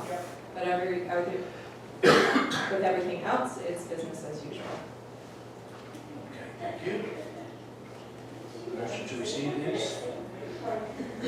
Allison, Elizabeth, all in favor? Thank you. Okay, new business. St. Thomas Elgin Children's Water Festival, Betsy. Thank you, Mr. Chair. Lots of talking about water festivals around the table today. So it's timely. Just so you're all aware, annually water festivals are held in St. Thomas, Elgin, London, Middlesex, and Oxford counties each year. Upper Thames leads the London, Middlesex, and Oxford festivals, and Kettle Creek has always led the St. Thomas Elgin Festival. So we are up for hosting in 2020. It's a 4-day festival typically and draws over 3,200 grade 2 to 5 students that learn about water protection, water science, water technology through hands-on activities linked to the Ontario curriculum. In addition, it draws in over 100 volunteers a day each day of the festival, a large number of those being high school students that are gaining communication and leadership skills. The festival relies on basically an organizing committee of community organizations, but the overall planning and organization is done by staff at Kettle Creek.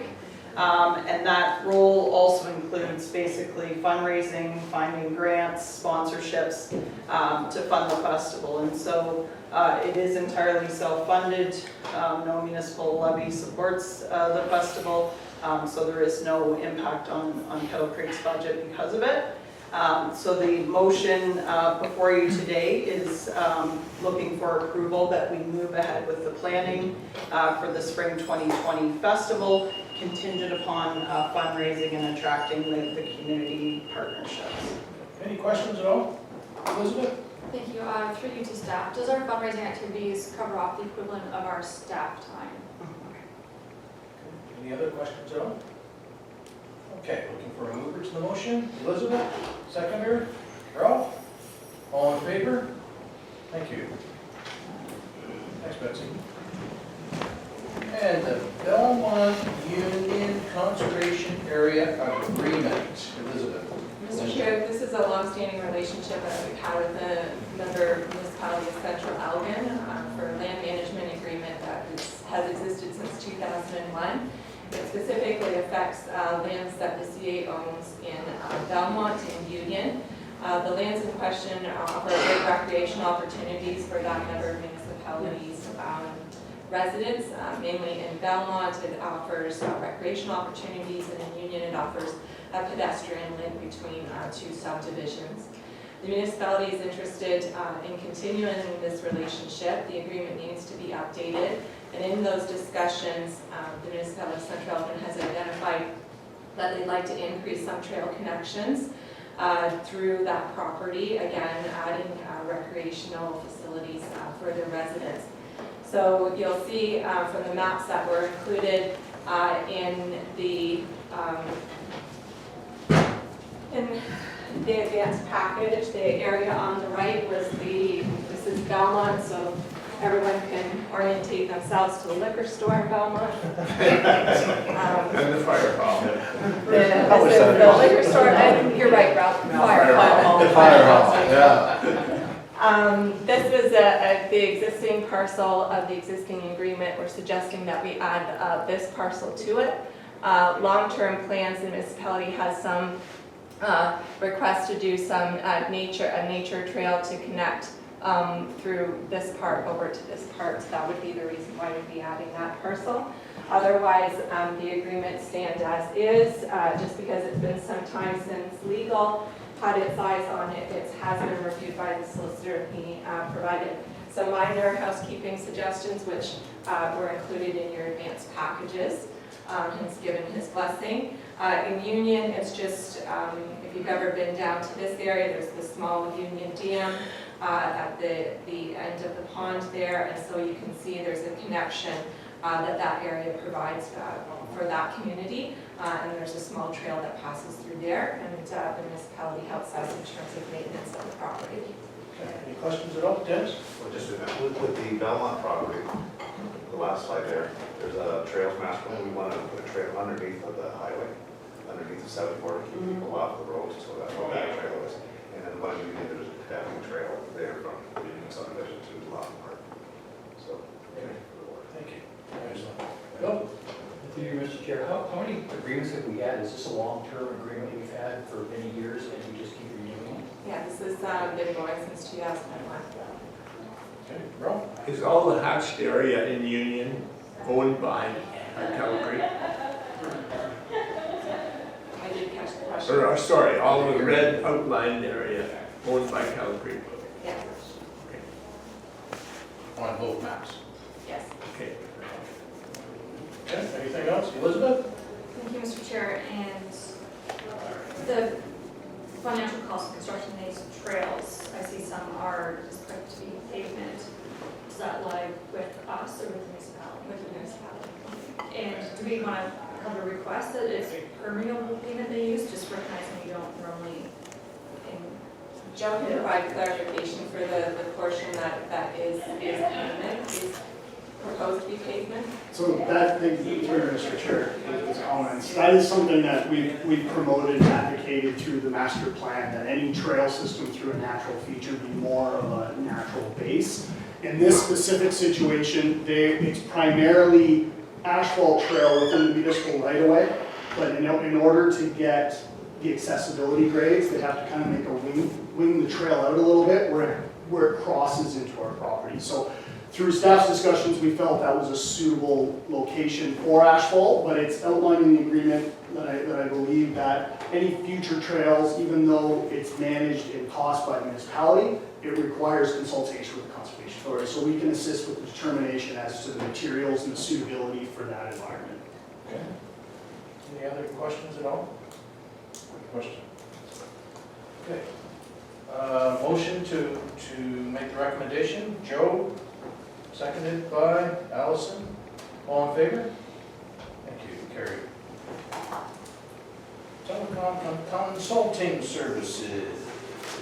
Mr. Chair, this is a file that Kathleen's been working on, another cost-saving opportunity. So Schooley Mitchell Consultants was first hired in 2016 to oversee cost savings related to our telecom and merchant services, so our debit machines and things like that in the campgrounds, as well as all of our telephones. Since that time, the authority has realized about $4,000 in savings to date. So they go out and they deal, they get all your bills and they look through them and they identify cost savings and deal directly with the service provider. They take half of those savings and half of the savings come back to the authority. It's been a real win, especially in terms of dealing with Bell. They're a larger conglomerate, and having someone familiar with the lingo and how things are set up has resulted in real cost savings for the authority. Kathleen went out and got 3 quotes from the other service providers, and Schooley Mitchell came back with the most favorable relationship moving forward. Some changes that have happened since the advanced report went out is that our phone system went down on August 19th, completely went black. It was the first day of my vacation, so it was a really great day to be away.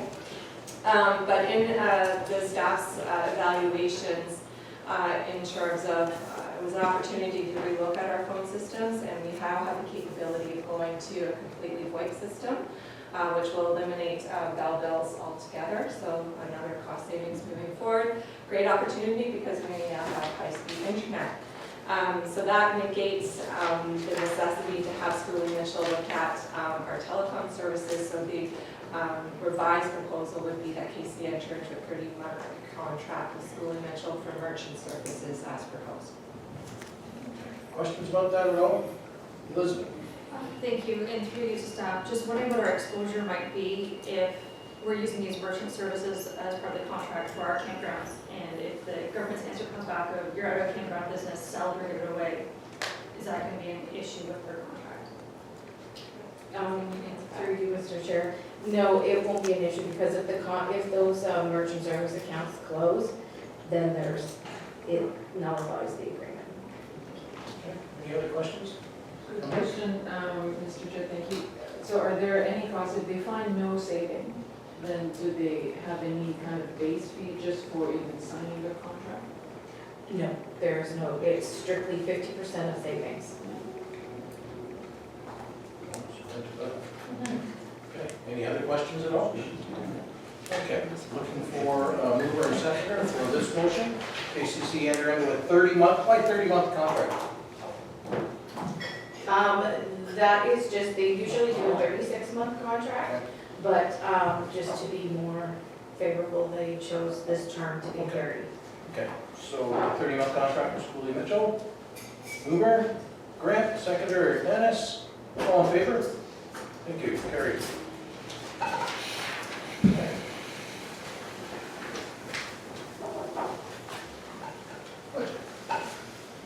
So, Mr. Chair, the budget submission as reported before for the City of London, we undertake a 4-year budget process with them. And the way the deadlines were working, we were asked to submit budget by August 2nd. With it, they were looking at boards and commissions to come in with an average increase of 1.5% or less. So the budget submission that was put out in your advanced package was actually submitted to the City of London staff on July 25th, based on a 3% average increase for all of our member municipalities. But you'll note from the actual budget submission that our submission to the City of London actually came under target at 1%. And this is mainly because last year the City of London built into all the boards and commissions budgets enough money to cover off what was expected to be increases for minimum wage. The Conservation Authority actually looked at those increases as part of our campground, which is non-municipal levy, and so there was no impact to the municipal levy. But the City of London still leaves that within their budget allocation to KCCA. So even though the real increase in terms of how we talk at the board is 3%, their actual increase to their budget is only 1%. So it's good news in terms of our relationship with the City of London. We've met or exceeded the target of 1.5% this year. You can still alter the submission, and the budget will be reviewed annually. But staff did submit it based on our discussions of 3% in 2019 and 4% thereafter. But based on how we work through our budget process, the submission can be altered after the fact. The other thing just to highlight is like a cent per day for the average ratepayer in the City of London is what our levy equals this year. Okay. Questions? anything specifically you want to address? I just would like the board's acknowledgement, or I think the motion was that the city blended budget submission be accepted as presented.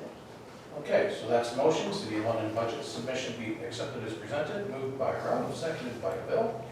Any comments, questions? Seeing none, all in favor? Passed. Okay.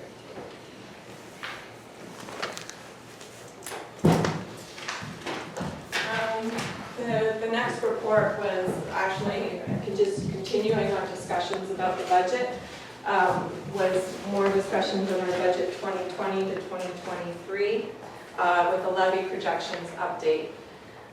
So in accordance with direction by the board at the last meeting, we've been discussing a 3% increase in 2020 and 4% after that.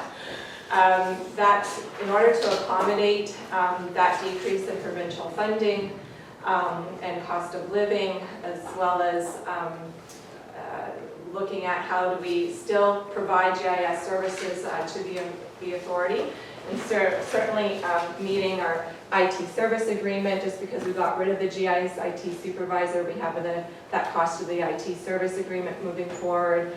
Also in terms of GIS, we have SWOOP acquisition that we'll have to look after in 2019, and certain improvements to our client service standards, including online regulation mapping of $10,000 plus the cost of living.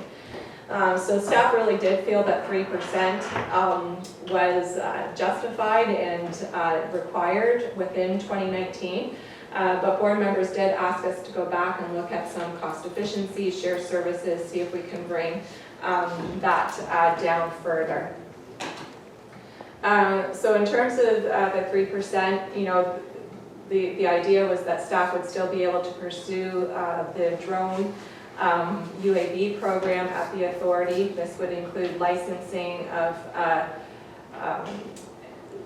two of our current staff members to be able to fly the drones. I'm also proposing that a memorandum of understanding would be developed with Central Algon to share those drones and develop that program with them. Online regulation mapping would be part of that package with Central Algon and part of the increase for 3%. And this would offer us opportunities in terms of continuing our asset management, land management, and surveying capabilities with the UAVs. To go down to 0% mainly means we're getting rid of that UAV programming. We're really limiting what we can do in terms of our online mapping capabilities, in terms of getting our regulation mapping online, and would be basically limiting us to just acquiring the SWOOP in 2019. Both of the scenarios assumes that our capability that we can increase our user fees within the current grounds in 2019 and match what's available or what's acceptable by the market. Just a reminder of the cost pressures that we face over the next couple of years. Source water protection, we get a $5,000 transfer payment right now from GRCA, mainly based on what staff time puts in to the Source Protection Authority and those types of things. But the Source Water Protection Program is very much, the word is that it's going to be downloaded to the municipality, so we do have to prepare for that. So it could mean a greater cost than $5,000. I'm just not sure where that would lie right now. Section 39 hazard management payment, obviously the 50% provincial funding cut in 2019 is ongoing moving forward, so we are dealing with that. WICI is the water erosion control infrastructure programming. There's $5,000 in the province. It's shared by all the CAs. There is speculation that that might be dropped as well by the provincial government, in which all the impact of that would come back to the CAs. But I will note that the majority of the upkeep that we've been able to do at our dams is mainly coming from our capital reserves, which is supported by our campgrounds. And the low water response, we got, I haven't received firm confirmation from the ministry in terms of a letter, but basically at the staff level, that funding is gone as of next year. In terms of savings, we've obviously eliminating the GIS IT position is a big savings. We're looking at 1.5% cost of living to salaries instead of a proposed 2%, which is $5,000 saving. I'll be bringing a report in October about self-insuring short-term disability at the authority rather than doing that through our benefits package, which would be a savings for the authority of about $3,000 annually. Kathleen is working on a proposal as well to move from Sage 300 to Sage 50. So we have a very robust accounting software right now. And from the preliminary investigations that we did by moving down to Sage 50, it would still give us all the capabilities as well as give us the opportunities to add some of going to e-services, so moving away from paper and going completely electronic would still allow us those capabilities. But we want to do our homework on that before we present it for the board's consideration. But there's considerable savings there in terms of upkeep and ongoing annual costs moving forward. Increasing Wi-Fi at the campgrounds. Now that we've introduced VoIP at the office, if we get that Wi-Fi up and running at the campgrounds, we can eliminate our bell bills at the campgrounds as well and increase connectivity between the campgrounds and the office. Just a very brief interjection here. Has there been any hiccups at all in the new high-speed internet at all since we had it installed? Have there been any problems, any downs, anything like that? No. Okay, good. And the service provider is in terms of very responsive as well, and has certainly helped identify additional cost savings. In terms of possible revenue generations, introducing Wi-Fi services in the campgrounds, that could result in about $4,000 annually increase to our campgrounds. We have a survey out right now and we'll bring back the reports from that, but generally what I've seen coming in, there's a good response that the campgrounds would be interested in that, or campers would be interested in that service and paying for it. Staff are looking at increasing the over-counter tree sale cost from 25 cents to 75 cents, and increasing campground fees based on market analysis is something that we continually look at. Great. Just a question about campground fees, and there's probably been a couple other people in contact over the last few days about how campground fees are charged for next year, whether you pay up front or pay 50 days, 60 days later, whatever it is. I was asked how it came about, and I really didn't know because I wasn't there when that decision was made a few years ago, apparently. So sorry, I guess you got- there's the concern from two people who called me was if I pay up front for next year and somebody else pays a deposit of $300, whatever it is, and doesn't have to pay the full amount until next spring, why am I being penalized with, I should be getting some interest back because you got my money. And I said, well, I don't know the reason. I assume it's so you're guaranteed a spot. Yeah. Joe wants to answer that. Mr. Chair. So this was a process that we reevaluated 2 summers ago because we were late in the game evaluating comparable prices to our competitors. So we used to try and get rates out by the end of August so that the campers know, and what we're talking about is seasonal camping reservations. We delayed that process so we can have a better time to evaluate our expenses for the year, compare with our neighboring campsites and things like that, and we set rates in October now. So the way the fee schedule is, if you would like to maintain your reservation for the following year, we just require a $200 minimum deposit September 30th. But there was some concerns over not knowing what next year's rates would be. So consistent with what some other campgrounds have done, we then did offer that if you pay in full by September 30th, we'll honor this year's rate. So they actually get a discount by paying in full. Part of that process, we also introduced that if you cancel your reservation by March 1st, you get a 100% refund. So we used to have an administrative fee that was deducted from that. But so now it gave the campers comfort where if they want to pay in full by September 30th, they maintain this year's rate, won't be subject to the increases, as well as if they cancel by March 1st, they'll get a full refund and won't lose anything. That part wasn't disclosed. So that was part of the, so that was part of the new process that gives us better timing to do a proper evaluation of what increases should be. Okay, Joe? One quick question on the revenue there. Is that not 25 cents per tree rather than 0.25 cents? Sorry, yes, 25 cents. Okay, that's what I thought. Decimal point The decimal point should be. should be moved. Yes.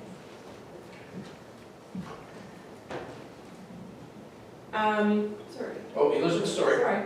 Sorry, a random question, comment. Have we ever considered, we recently bought a Camp Wonderland pass, of doing anything like the last couple weeks or the last month of camping, of paying next year's, reserve a spot for next year, like for a large value, and get the remainder of this year for free, like especially this year if we're behind? Is there any opportunity to motivate ourselves a bit better with, give us more money now and camp for free for a few weeks, or? What we've done this year is the September promotion, which was the 2 nights for $75 all included, to try to drive up the September bookings. But I think in terms of our reservation system, I don't believe that we can take bookings this early for next year. We open them up on March 1st, I believe it is. But we can certainly look at, promotions up and around the opening of the camp, or the opening of the reservation system on March 1st to try to drive some of those things. But we found since we've had that deadline of March 1st, we're not quite at the caliber of the provincial parks, but March 1st, there are people waiting, and we're booking up for the busy weekends as it's March 1st. Any other questions? So in terms of, we talked a little bit about this with the strategic plans as well. There's other initiatives that we can scale back, and now I'm specifically talking about that 4% increase. And again, when I'm crystal balling, I'm looking at 4%, but we're always working to bring that down. And one of the ways is we'll be looking throughout this next 4-year process at some of these initiatives that possibly can be scaled, or look at funding proposals to really achieve what we want to do. So the automated rain gauges is a really good example. That's a goal that we've set for ourselves. It will increase our ability to more effectively deal with climate change, and our ability to look at what's happening in terms of flood and rain events throughout the watershed. We really need 8 gauges to be effective throughout the watershed, and as we mentioned at the top of the meeting, we've been successful in getting funding for 3. So that really means that then in those previous years, we're not looking at the municipal levy to fund those gauges. Same way with the cameras, that funding proposal from RBC, I believe, covered 1 or 2 cameras as well. And again, I think once we have a comfort level with increasing those number of cameras, we might not need the full complement of 10. But that's something, again, we can scale. Increased water quality monitoring. Ideally, we'd like to have 5 additional sampling sites. But that's, again, something that we'll have to have discussions with those member municipalities where those sites will be, as to what benefit we get from them. Trail development is obviously something that we've been looking at. We'll be, once we have these ideas in place, and we can go out and look for funding proposals to submit them. But ideally, we'd like a minimum of probably 4 summer students to be actively out on the trails during the season, doing maintenance. At a maximum, we're probably looking at a full-time equivalent dedicated to the trails plus 2 summer students would be about $84,000. But again, those are obviously always can be scaled to what funds we have available. The one unknown is the updated floodplain mapping, and that will really come out of the discussions with the province in terms of the regulations and what standard they're going to use at. If they choose the standard that we already got our floodplain mapping at, we're great. But if we're looking at different standards, then we've got to update flood mapping as well. And there's certain areas within the watershed, such as our flood damage centers, that we want to get that updated floodplain mapping regardless. So that is something that we're going to have to address over the next couple of years. So in terms of moving forward, to really keep the drones operational, we have 2 members on staff right now that have some GIS background, not to the caliber of the person that left, but certainly the background knowledge to undertake some minimal GIS for us. They're interested in getting that advanced drone operations license, which is required to continue to fly the drones and to maintain them. So we'd be looking at getting the training provided for the resource assistant, forest and lands technician position. It's an opportunity for them to enhance their skills. The training course is about $579 with an online exam and a final scheduled flight. So we're looking at about $700 probably for each person. We could accommodate the training in the 2019 budget if the board so chose and we're interested in continuing the program going forward. Mainly from some of the wage subsidy funding that we had for the forest and lands tech. Some of that is for training. So we could look at dedicating some funds towards that. And this would give us the opportunity to explore shared service agreements with member municipality of Central Elgin. So really what I'm looking for the board today is to consider that, whether it's something they want to move forward with, and I can begin those discussions with Central Elgin about shared services in terms of the drones moving forward. From a staff level discussion, they have the capability to help us out in terms of getting some of our GIS online, so moving our mapping online and providing mainly mentorship to our existing GIS staff and making sure that our GIS, I can't speak the technical lingo, but there's special layers, and if people get in there and they start saving layers in a different way, then the actual data becomes not good.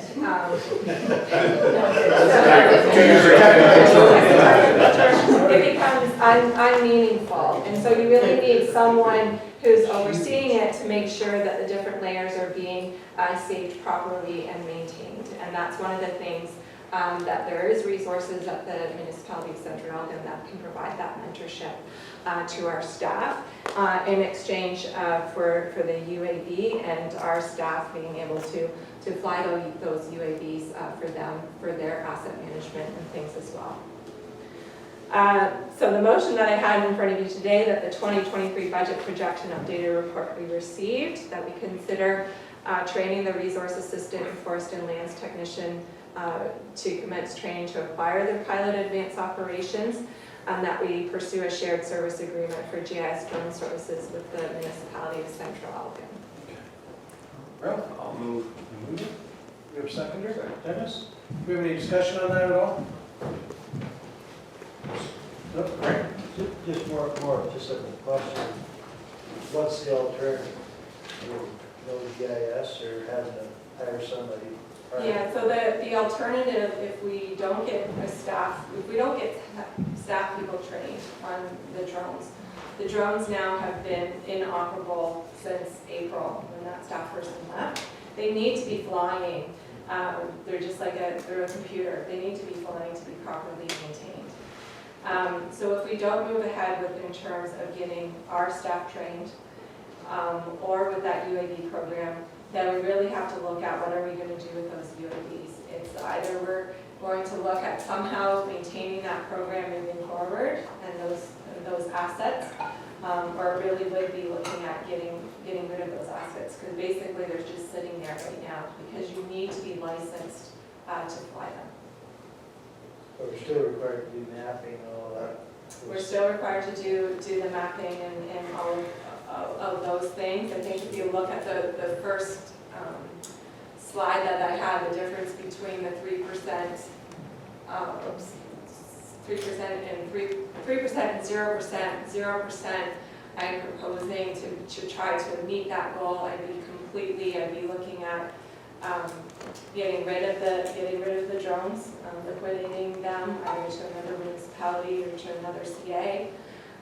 We would be limiting our regulation mapping improvements basically just to acquiring the swoop flight that's over the next year.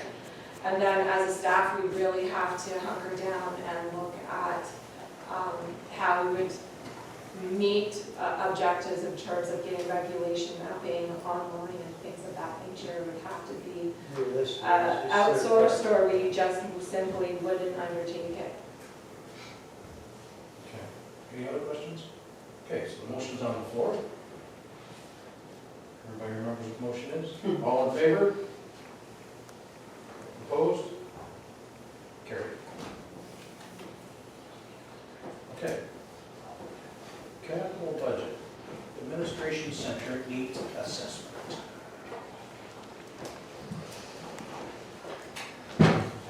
Mr. Chair, this is a report that's been sitting with staff for some time. It was one of the final things that your predecessors had asked staff to do, and mainly became as a result of some conditions that were identified in the basement and an increased amount of public attending the office for meetings, and the inadequacy really that was seen by the previous board of the boardroom in terms of facilitating public meetings. So basically in 2018, Wilson Dias, through a competitive process, undertook a needs assessment of the administration building. They both looked at the administration building, and they looked at the staff work area at the shop, which houses mainly the field staff. 2 reports were commissioned out of that: the building conditions assessment and the space assessment with preliminary conceptual plans as well. Overall, I think generally the consensus of the report is that the administration center is almost 50 years old, but has had good maintenance and good housekeeping throughout that time. And generally, it's in good repair. However, there's some areas that need to be upgraded and that don't meet current Ontario building code. Or if renovations were undertaken, it would trigger additional work required by the Ontario building code. So basically, throughout the assessment, they gave 4 main options in terms of redevelopment if the board so chose. The basement area development, that's probably the worst area. I think some members were able to go down there during the board orientation. It's dark, it's dreary, it's poorly lit. They've got heating and cooling conditions down there, or concerns down there. Just a basement redevelopment was $231,000 plus HST. A main floor rationalization was $460,000. Option 3 was a combination of option 1 and 2. And all the way up to option 4, which is simply developing a new single-story building to accommodate all the functions, was estimated at about $650,000 plus HST. Question, Rob? Yes. How are you going to add to the boardroom in the second option? I'm going to show you the plans. Okay. Stay tuned. Okay. So it's approaching 50 years old, it's generally in good condition. Basement was never intended for office use. It was originally seen that the staff would be on the main floor and the basement was basically storage. So what you can see here is the existing basement. It's crowded, poorly lit. Because of the octagonal shape of the building, it really limits in terms of what can be undertaken there. And so I've been here for over 15 years, there's been multiple iterations of staffing compilations down there to try to best suit the area. The real concerns, some windows, the architect noted that some windows possibly need to be replaced. The heating and ventilation is inadequate. There's poor lighting, and there's barrier-free access concerns throughout the office. So this picture notes that the handrail is not continuous. There was also septic concerns identified, but those are addressed in 2019 and will be undertaken shortly. So they're suggesting, some things are relatively simple, that the extension of handrails at the bottom is required. So this was the first option in terms of a basement floor plan. So if you've been down in the basement, there's basically only two offices here, an office here, and an office here, and then just open area. The architect was basically suggesting an open concept, which is pretty typical of workspaces in today's environment, plus an extra meeting room added back here. With that option assessment, it was digging down the basement as well to provide for higher height clearance. So that was probably one of the major costs in terms of redeveloping the basement. One of the things that we did note in terms of his conceptual plan, and these are just really general conceptual plans, but one thing was noted is this is our server room right now. Not ideal for the level of equipment that is sitting in that area, and there was really no server room type of space allocated within his basement floor conception. This is the upstairs existing floor plan, so you can see the boardroom, the reception area, and the 3 offices that are on the main floor. Some of the things he noted in terms of issues with the main floor is the proximity of the common areas to the management offices.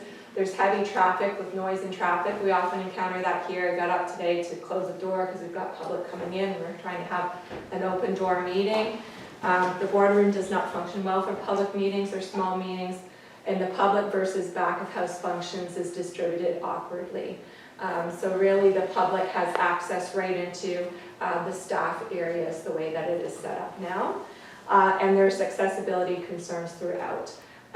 So at minimum we need, is that 1100 millimeters distance between the fridge and there. We don't have that now. This door is inaccessible for people experiencing accessibility problems to access the boardroom as well. So the basement area redevelopment was at $231,000. It was an open floor plan, additional staff. There would be additional room there for possible field staff accommodation rather than them having office space back at the shop, which isn't ideal, and added a meeting room, but no server room. This is a proposed main floor rationalization and an addition of a boardroom. So you can see instead of this boardroom would basically become 3 office spaces in here. There'd be the addition of the meeting room where the reception is right now, an actual functioning kitchen with a staff area, a wheelchair accessible washroom, and an official reception room with some delineation between the public area and the staff area.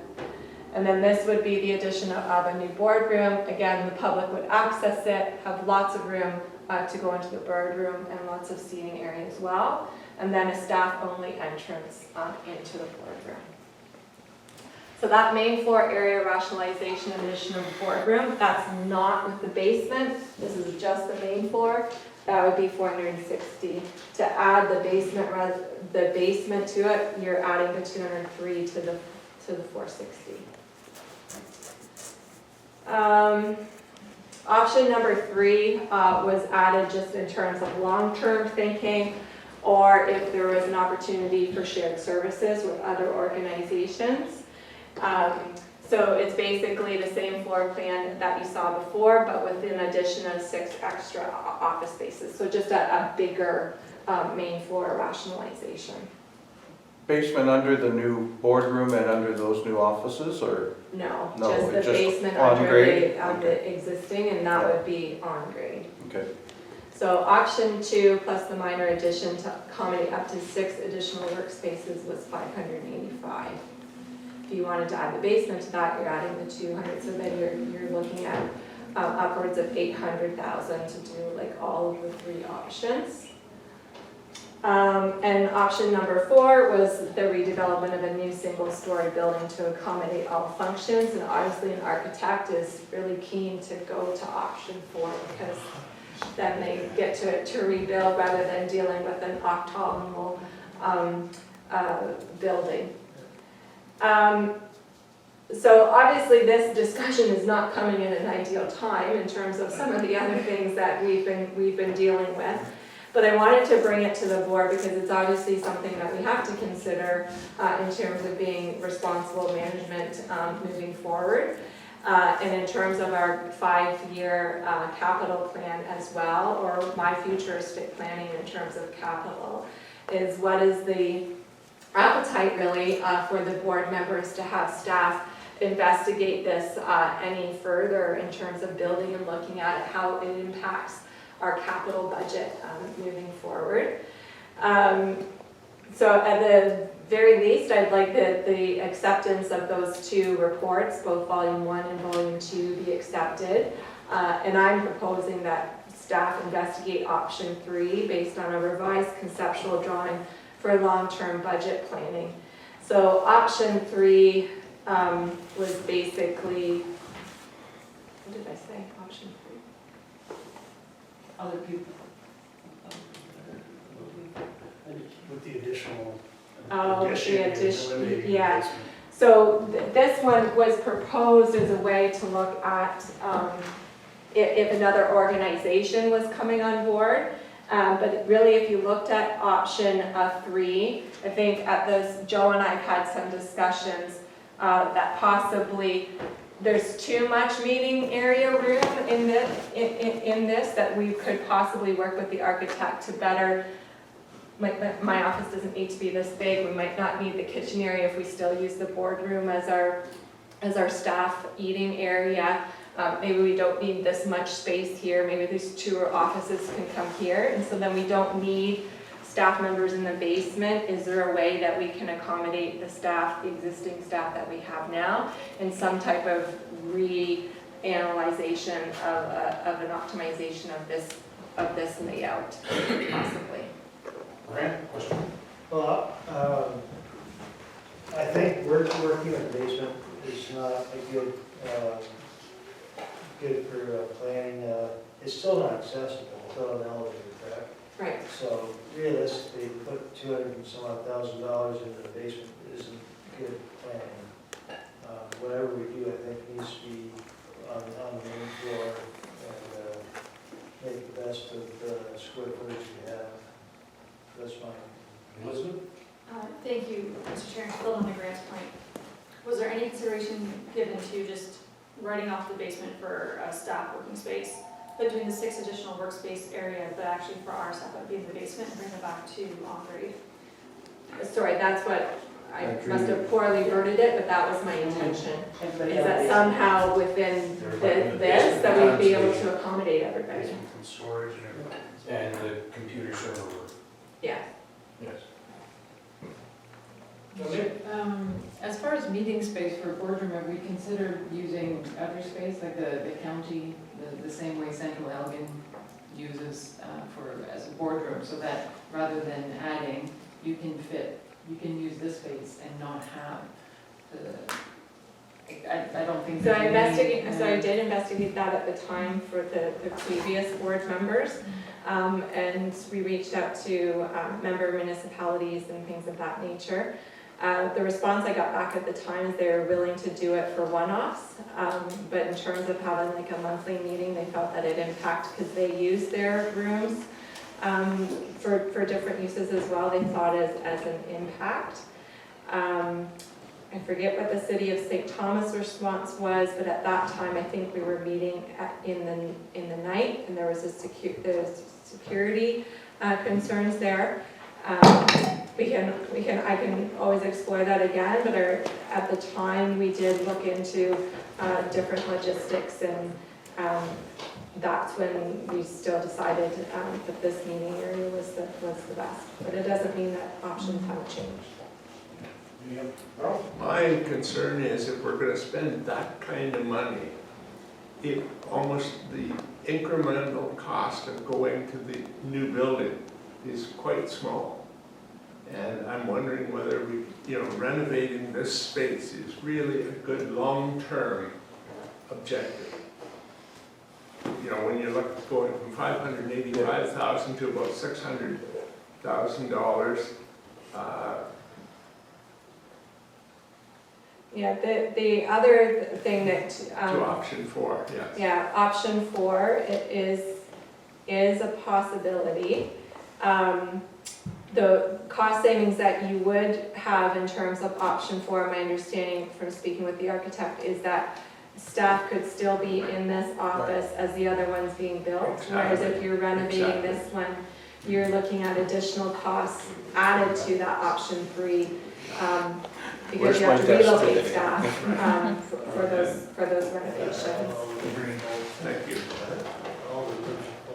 And there's not much detail under option 4. It was kind of a conceptual one-story, Yeah, it'd make be it one work kind of story, thought. flat grade, you know, the options are that's easily accessible. The other thing you do have to look at, you have to look at where you would build it, which is another, that cost isn't added into where you would build it. I'm presuming if the board wanted to go that way, we would look at, somewhere in the field or the opposite side of the parking lot to access the land that we have here. But as a point that was made by Joe, if you went to option 4, you wouldn't have all the confusion of having temporary offices while you tried to work with option 3. To me, there's no question. I think option 4 is the preferred long-term choice. You're 50 years out of this building, so. As I said, I'm not necessarily, certainly this is a big decision. I'm not looking at the board to say, go, Elizabeth, build new office.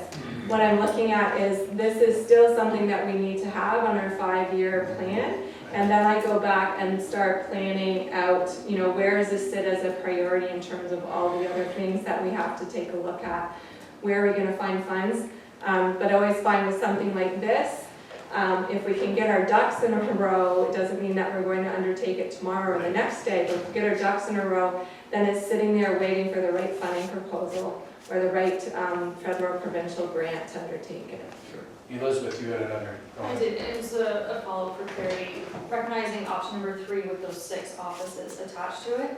My question was basically addressing the needs of option number 1, but not doing the big renovations of option 3, just simply building the extension to accommodate the people from the basement.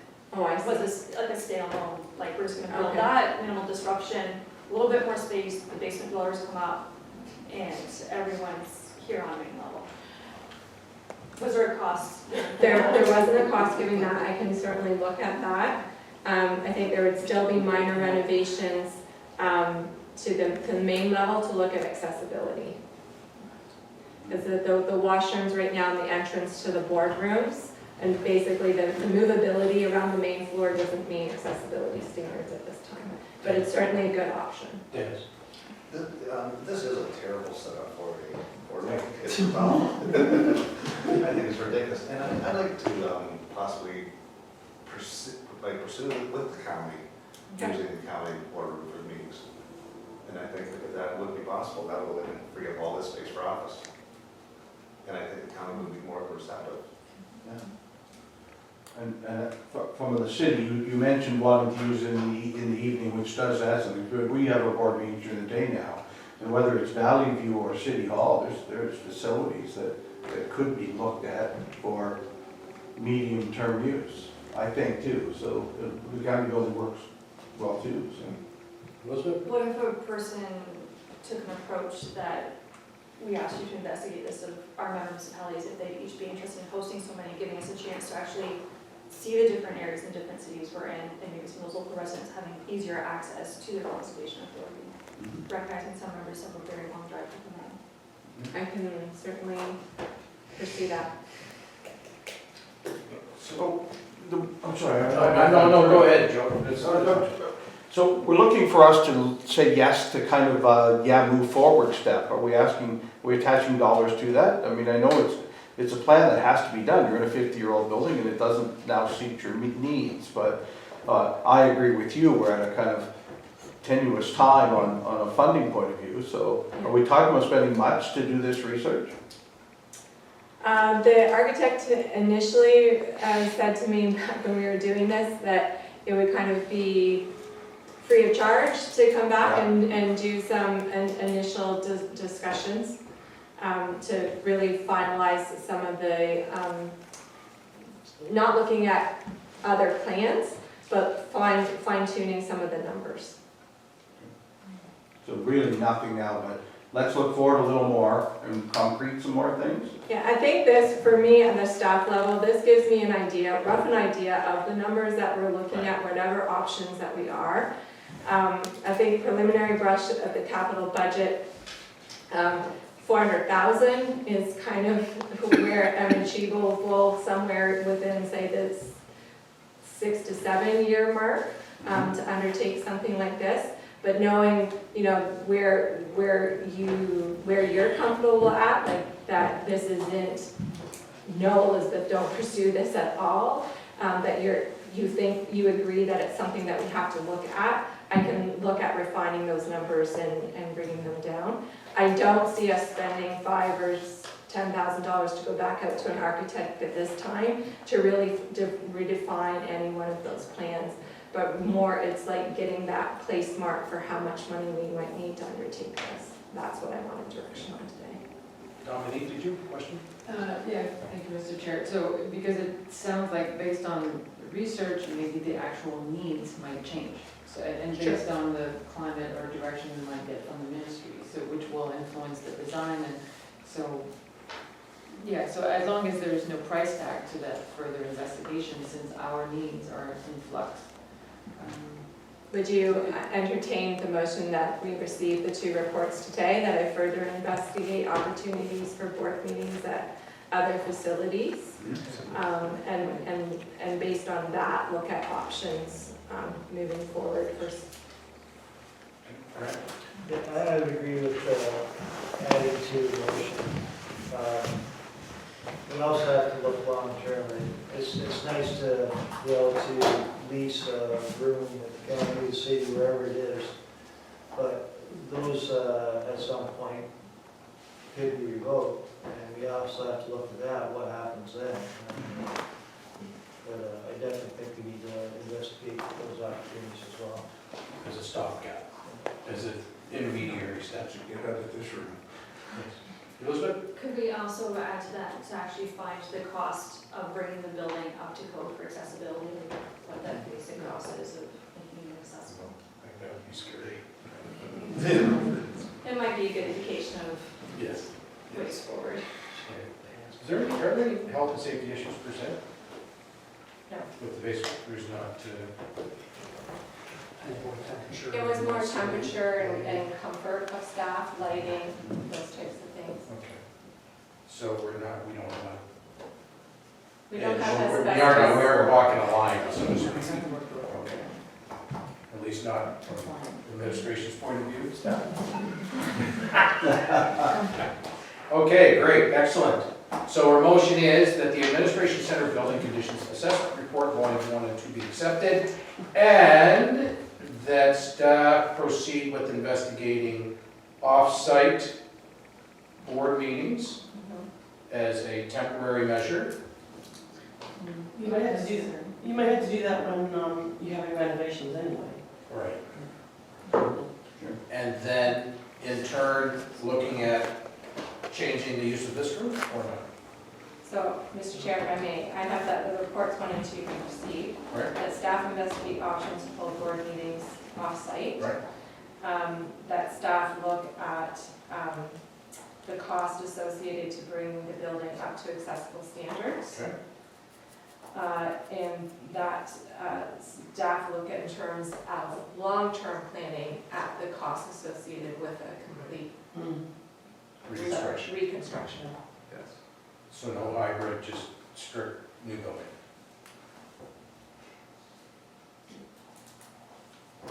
Clear? Ms. Mudd? All in favor? Oh, sorry, motion carried. Mover? Grant, seconder, Joe?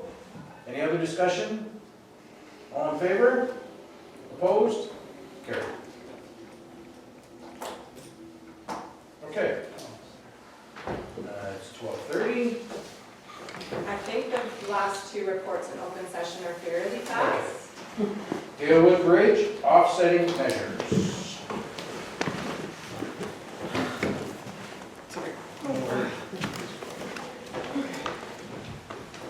I'll go quick then. so as you know, the Dalewood Bridge was completed in July, early July. As part of that construction project, there was a set of offsetting measures that needed to be completed to compensate for the loss of fish habitat through a DFO application. And those offsetting measures have been completed on KCCA property. They were approved by DFO and KCCA according to submitted drawings that were submitted prior to construction. And those offsetting measures included shoreline stabilization, wetland creation, a new public access and shoreline stabilization project. So a few things that were definitely of benefit. So the public water access and shoreline stabilization illustrated in the approved drawing, C10, was not constructed to design due to on-site conditions at the time of construction. And I've got the drawings here, and I'll just make this one a little bigger. So this was the shoreline access drawing that KCCA and DFO approved. You can see that it's L-shaped, it kind of hugs the shoreline and would kind of provide a step down into the water and a place for people to bring their canoes or kayaks up to the shore. This area is used a lot to access the Dalewood Trail, so there's a lot of erosion on this area, and there's a lot of foot traffic as well. And I'll show some pictures in just a second. So modifications were made to the design without consultation with KCCA. When the work was being completed, the site conditions proved difficult for the original design, so they made some changes while they were working on it. And when staff had a chance to see the, sorry, I think I can show it here. So this is what the original area looked like. You can see how it had a lot of erosion, and there's kind of an L-shaped area where that shoreline stabilization and public access was going to be. And what we ended up with was kind of a groin that sticks out into the water. There's no land behind that area that sticks out. I guess it was very mucky when they were building in there. And the shoreline, it's not, you know, kind of, well, it wasn't quite what we expected. Can you go back one slide, please? So staff had some concerns, mostly due to potential erosion in the future or ice conditions or spring freshet action on this design. And we had our engineer review the site post-construction, and they concurred with staff's assessment that the structure did not follow the original drawings, and it may be susceptible to those ice conditions and spring freshet water and wave action. Staff expressed concerns to both the City of St. Thomas staff during construction and to BTE's environmental engineer responsible for monitoring the DFO offsetting measures. So that's the engineer that provides the final report to DFO after completion of all those offsetting measures. So as a result of that, staff proposed. I did it. Oh, okay. Staff proposed that City of St. Thomas to maintain the public water access constructed on KCCA's property as a DFO offsetting measure be maintained to KCCA's satisfaction for a period of 4 years beyond the construction warranty. Grant. Maybe here's my question. The rock used for the access, was that intended? Was that what staff thought was going to happen for the access point for the new kayaks? That type of rock? If I may, Mr. Chair, it was kind of, part of this process was some of these ideas had mutual benefits. So this provided erosion control, it provided one source, safe access into the reservoir to prevent that erosion somewhere else due to the traffic. And there was interest, shared interest, both by Conservation Authority staff and city staff of increasing that water access through kayaks and canoes. So there was overall several objectives that met the DFO requirement for offsetting. The biggest concern there that didn't meet the objective was that the shoreline was the structure was supposed to align with the shoreline. So like Jen said, like an L shape. As a result of removing the soil behind, we now get like a T, upside down T, where we had to have a groin structure sticking straight out of the water as opposed to aligning the shoreline. Like, being a canoeist, I'd avoid that like the plague. And if that's a broken ankle or twisted ankle waiting to happen. It's, With it aligned along the shoreline, it was supposed to be a simple step down, so because it's like a jetty sticking out and the way the rocks were noted, that was a safety concern that was expressed by staff as well. Okay, any other questions? Mr. Chair, so just wanted to clarify, so the original plan was approved by DFO. Correct. So what are the consequences of then going against from DFOs? That's what this motion is. Okay. And, so we're awaiting the consequences, because I want to make sure if this had happened on private land, that the same consequences would apply. So there are not two standards for more of a public project versus a private land. If there was a plan that was approved, then whatever fines or penalties. I can go through, Mr. Chair. So that there's options to look at. Obviously, the general construction of the rock structure met the drawing. Where it doesn't meet the drawing is they had to remove the soil behind the structure to accommodate the conditions that were there at the time of construction. They offsetted that by putting additional rock protection on there. So when we evaluated it, there were certainly concerns expressed by staff, and we had to weigh our options. Do we require removal? Do we require reestablishment of the land? You know, through all these processes. And I think the general consensus in working through KCCA staff, the city staff, and the engineers, and that's why we obtained Riggs Engineering to give us that opinion, was that perhaps due to the, I guess, the hierarchy of risk being low, maybe our best options are let's monitor and see. So by asking for that 4-year commitment, we can monitor the ice conditions every year, the jamming, is the rocks moving, is it creating a safety concern, is it creating erosion concerns, and then have the city honor fixing it if there's issues. So that's kind of where the end result was mutually agreed upon, rather than making an issue and modifications, let's wait and see. Let's monitor with commitment from the city that if there are issues, they'll be corrected. So, Mr. Chair, so I want to make sure that we're clear, this in some ways is a precedent, that if this was on a private land, a similar project would happen, then you would have a wait and see approach as well, as opposed to perhaps, removal and reconstruction and, more drastic measures, so that there's that. And I think that would be, in each scenario, I agree, we want to be consistent, and we try to fairly treat public, private the same with our applications. But I think everything comes back to site-specific and a risk assessment. Is it a low risk? Is it a high risk? Obviously, if it was a higher risk, then we'd be requiring correction now and modifying. But certainly, we would apply the same risk assessment to each proposal. Thank you. Okay. Any other questions? With this, when it was veered away from the original plan, how does that happen? If that was what was required to be built in the first place, the cost of what they did there is obviously a lot less expensive than what is shown in the drawing here. And was this not bid on? It's actually more expensive than what they actually constructed, because they had additional rock to cover off that offset, right? So in essence, their argument is they built the structure according to the plan with modifications, because in the end, they had to remove this piece of land. So they had this drawing, plus they added additional rock protection here and here due to what they found during construction.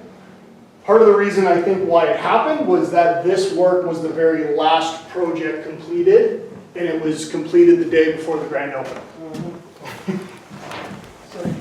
Awesome. I just want to clarify, so there's no filter cloths, there's no nothing there, it's just rock?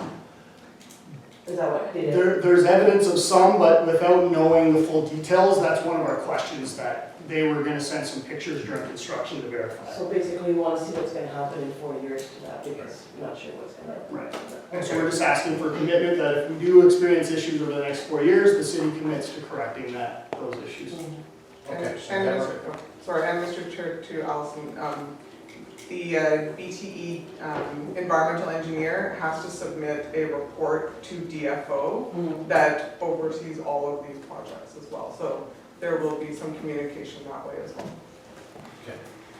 So our motion is to receive the report.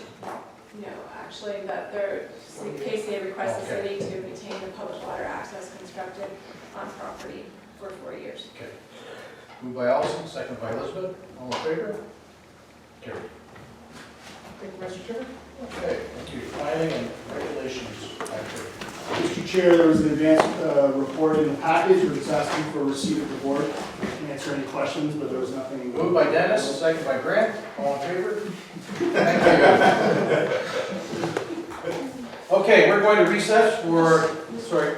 Just one quick thing. I came in late, so I didn't get to see the agenda, or if there's any opportunity to add to the agenda, or I don't see other business where I can bring this up. And it's not to everybody, but I was approached by several people now about the speed limit in front of Lake Whitaker, being 80 and having the two hills.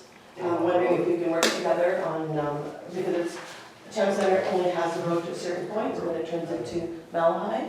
And it would take the work between the two of us to look at modifying the speed limit there. There's been trailers pulling out with people coming over the hill, being a wide hill, and there's concerns there. Sorry, I couldn't. No, that's good. Do we want to bring that up after, or are we just staff direction to. Yeah, I just wanted to quickly get it out there. So would we consult with city? I think Moving forward? I talked to our township Or we staff. can have them reach out to Yeah. us? Okay. With that in mind, that's looked after, Allison, then? Yeah, that's, I just wanted to bring that up. Okay, so let's take a recess for a few minutes, for a break. Come back in 10 minutes. Does that give us enough time? And then we'll do a closed session and then lunch, or do you want to? Well, lunch is here, so So- I'll bring it out, you Why don't can we do lunch that? as we have. Lunch as we do our closed session. Again, for open session? We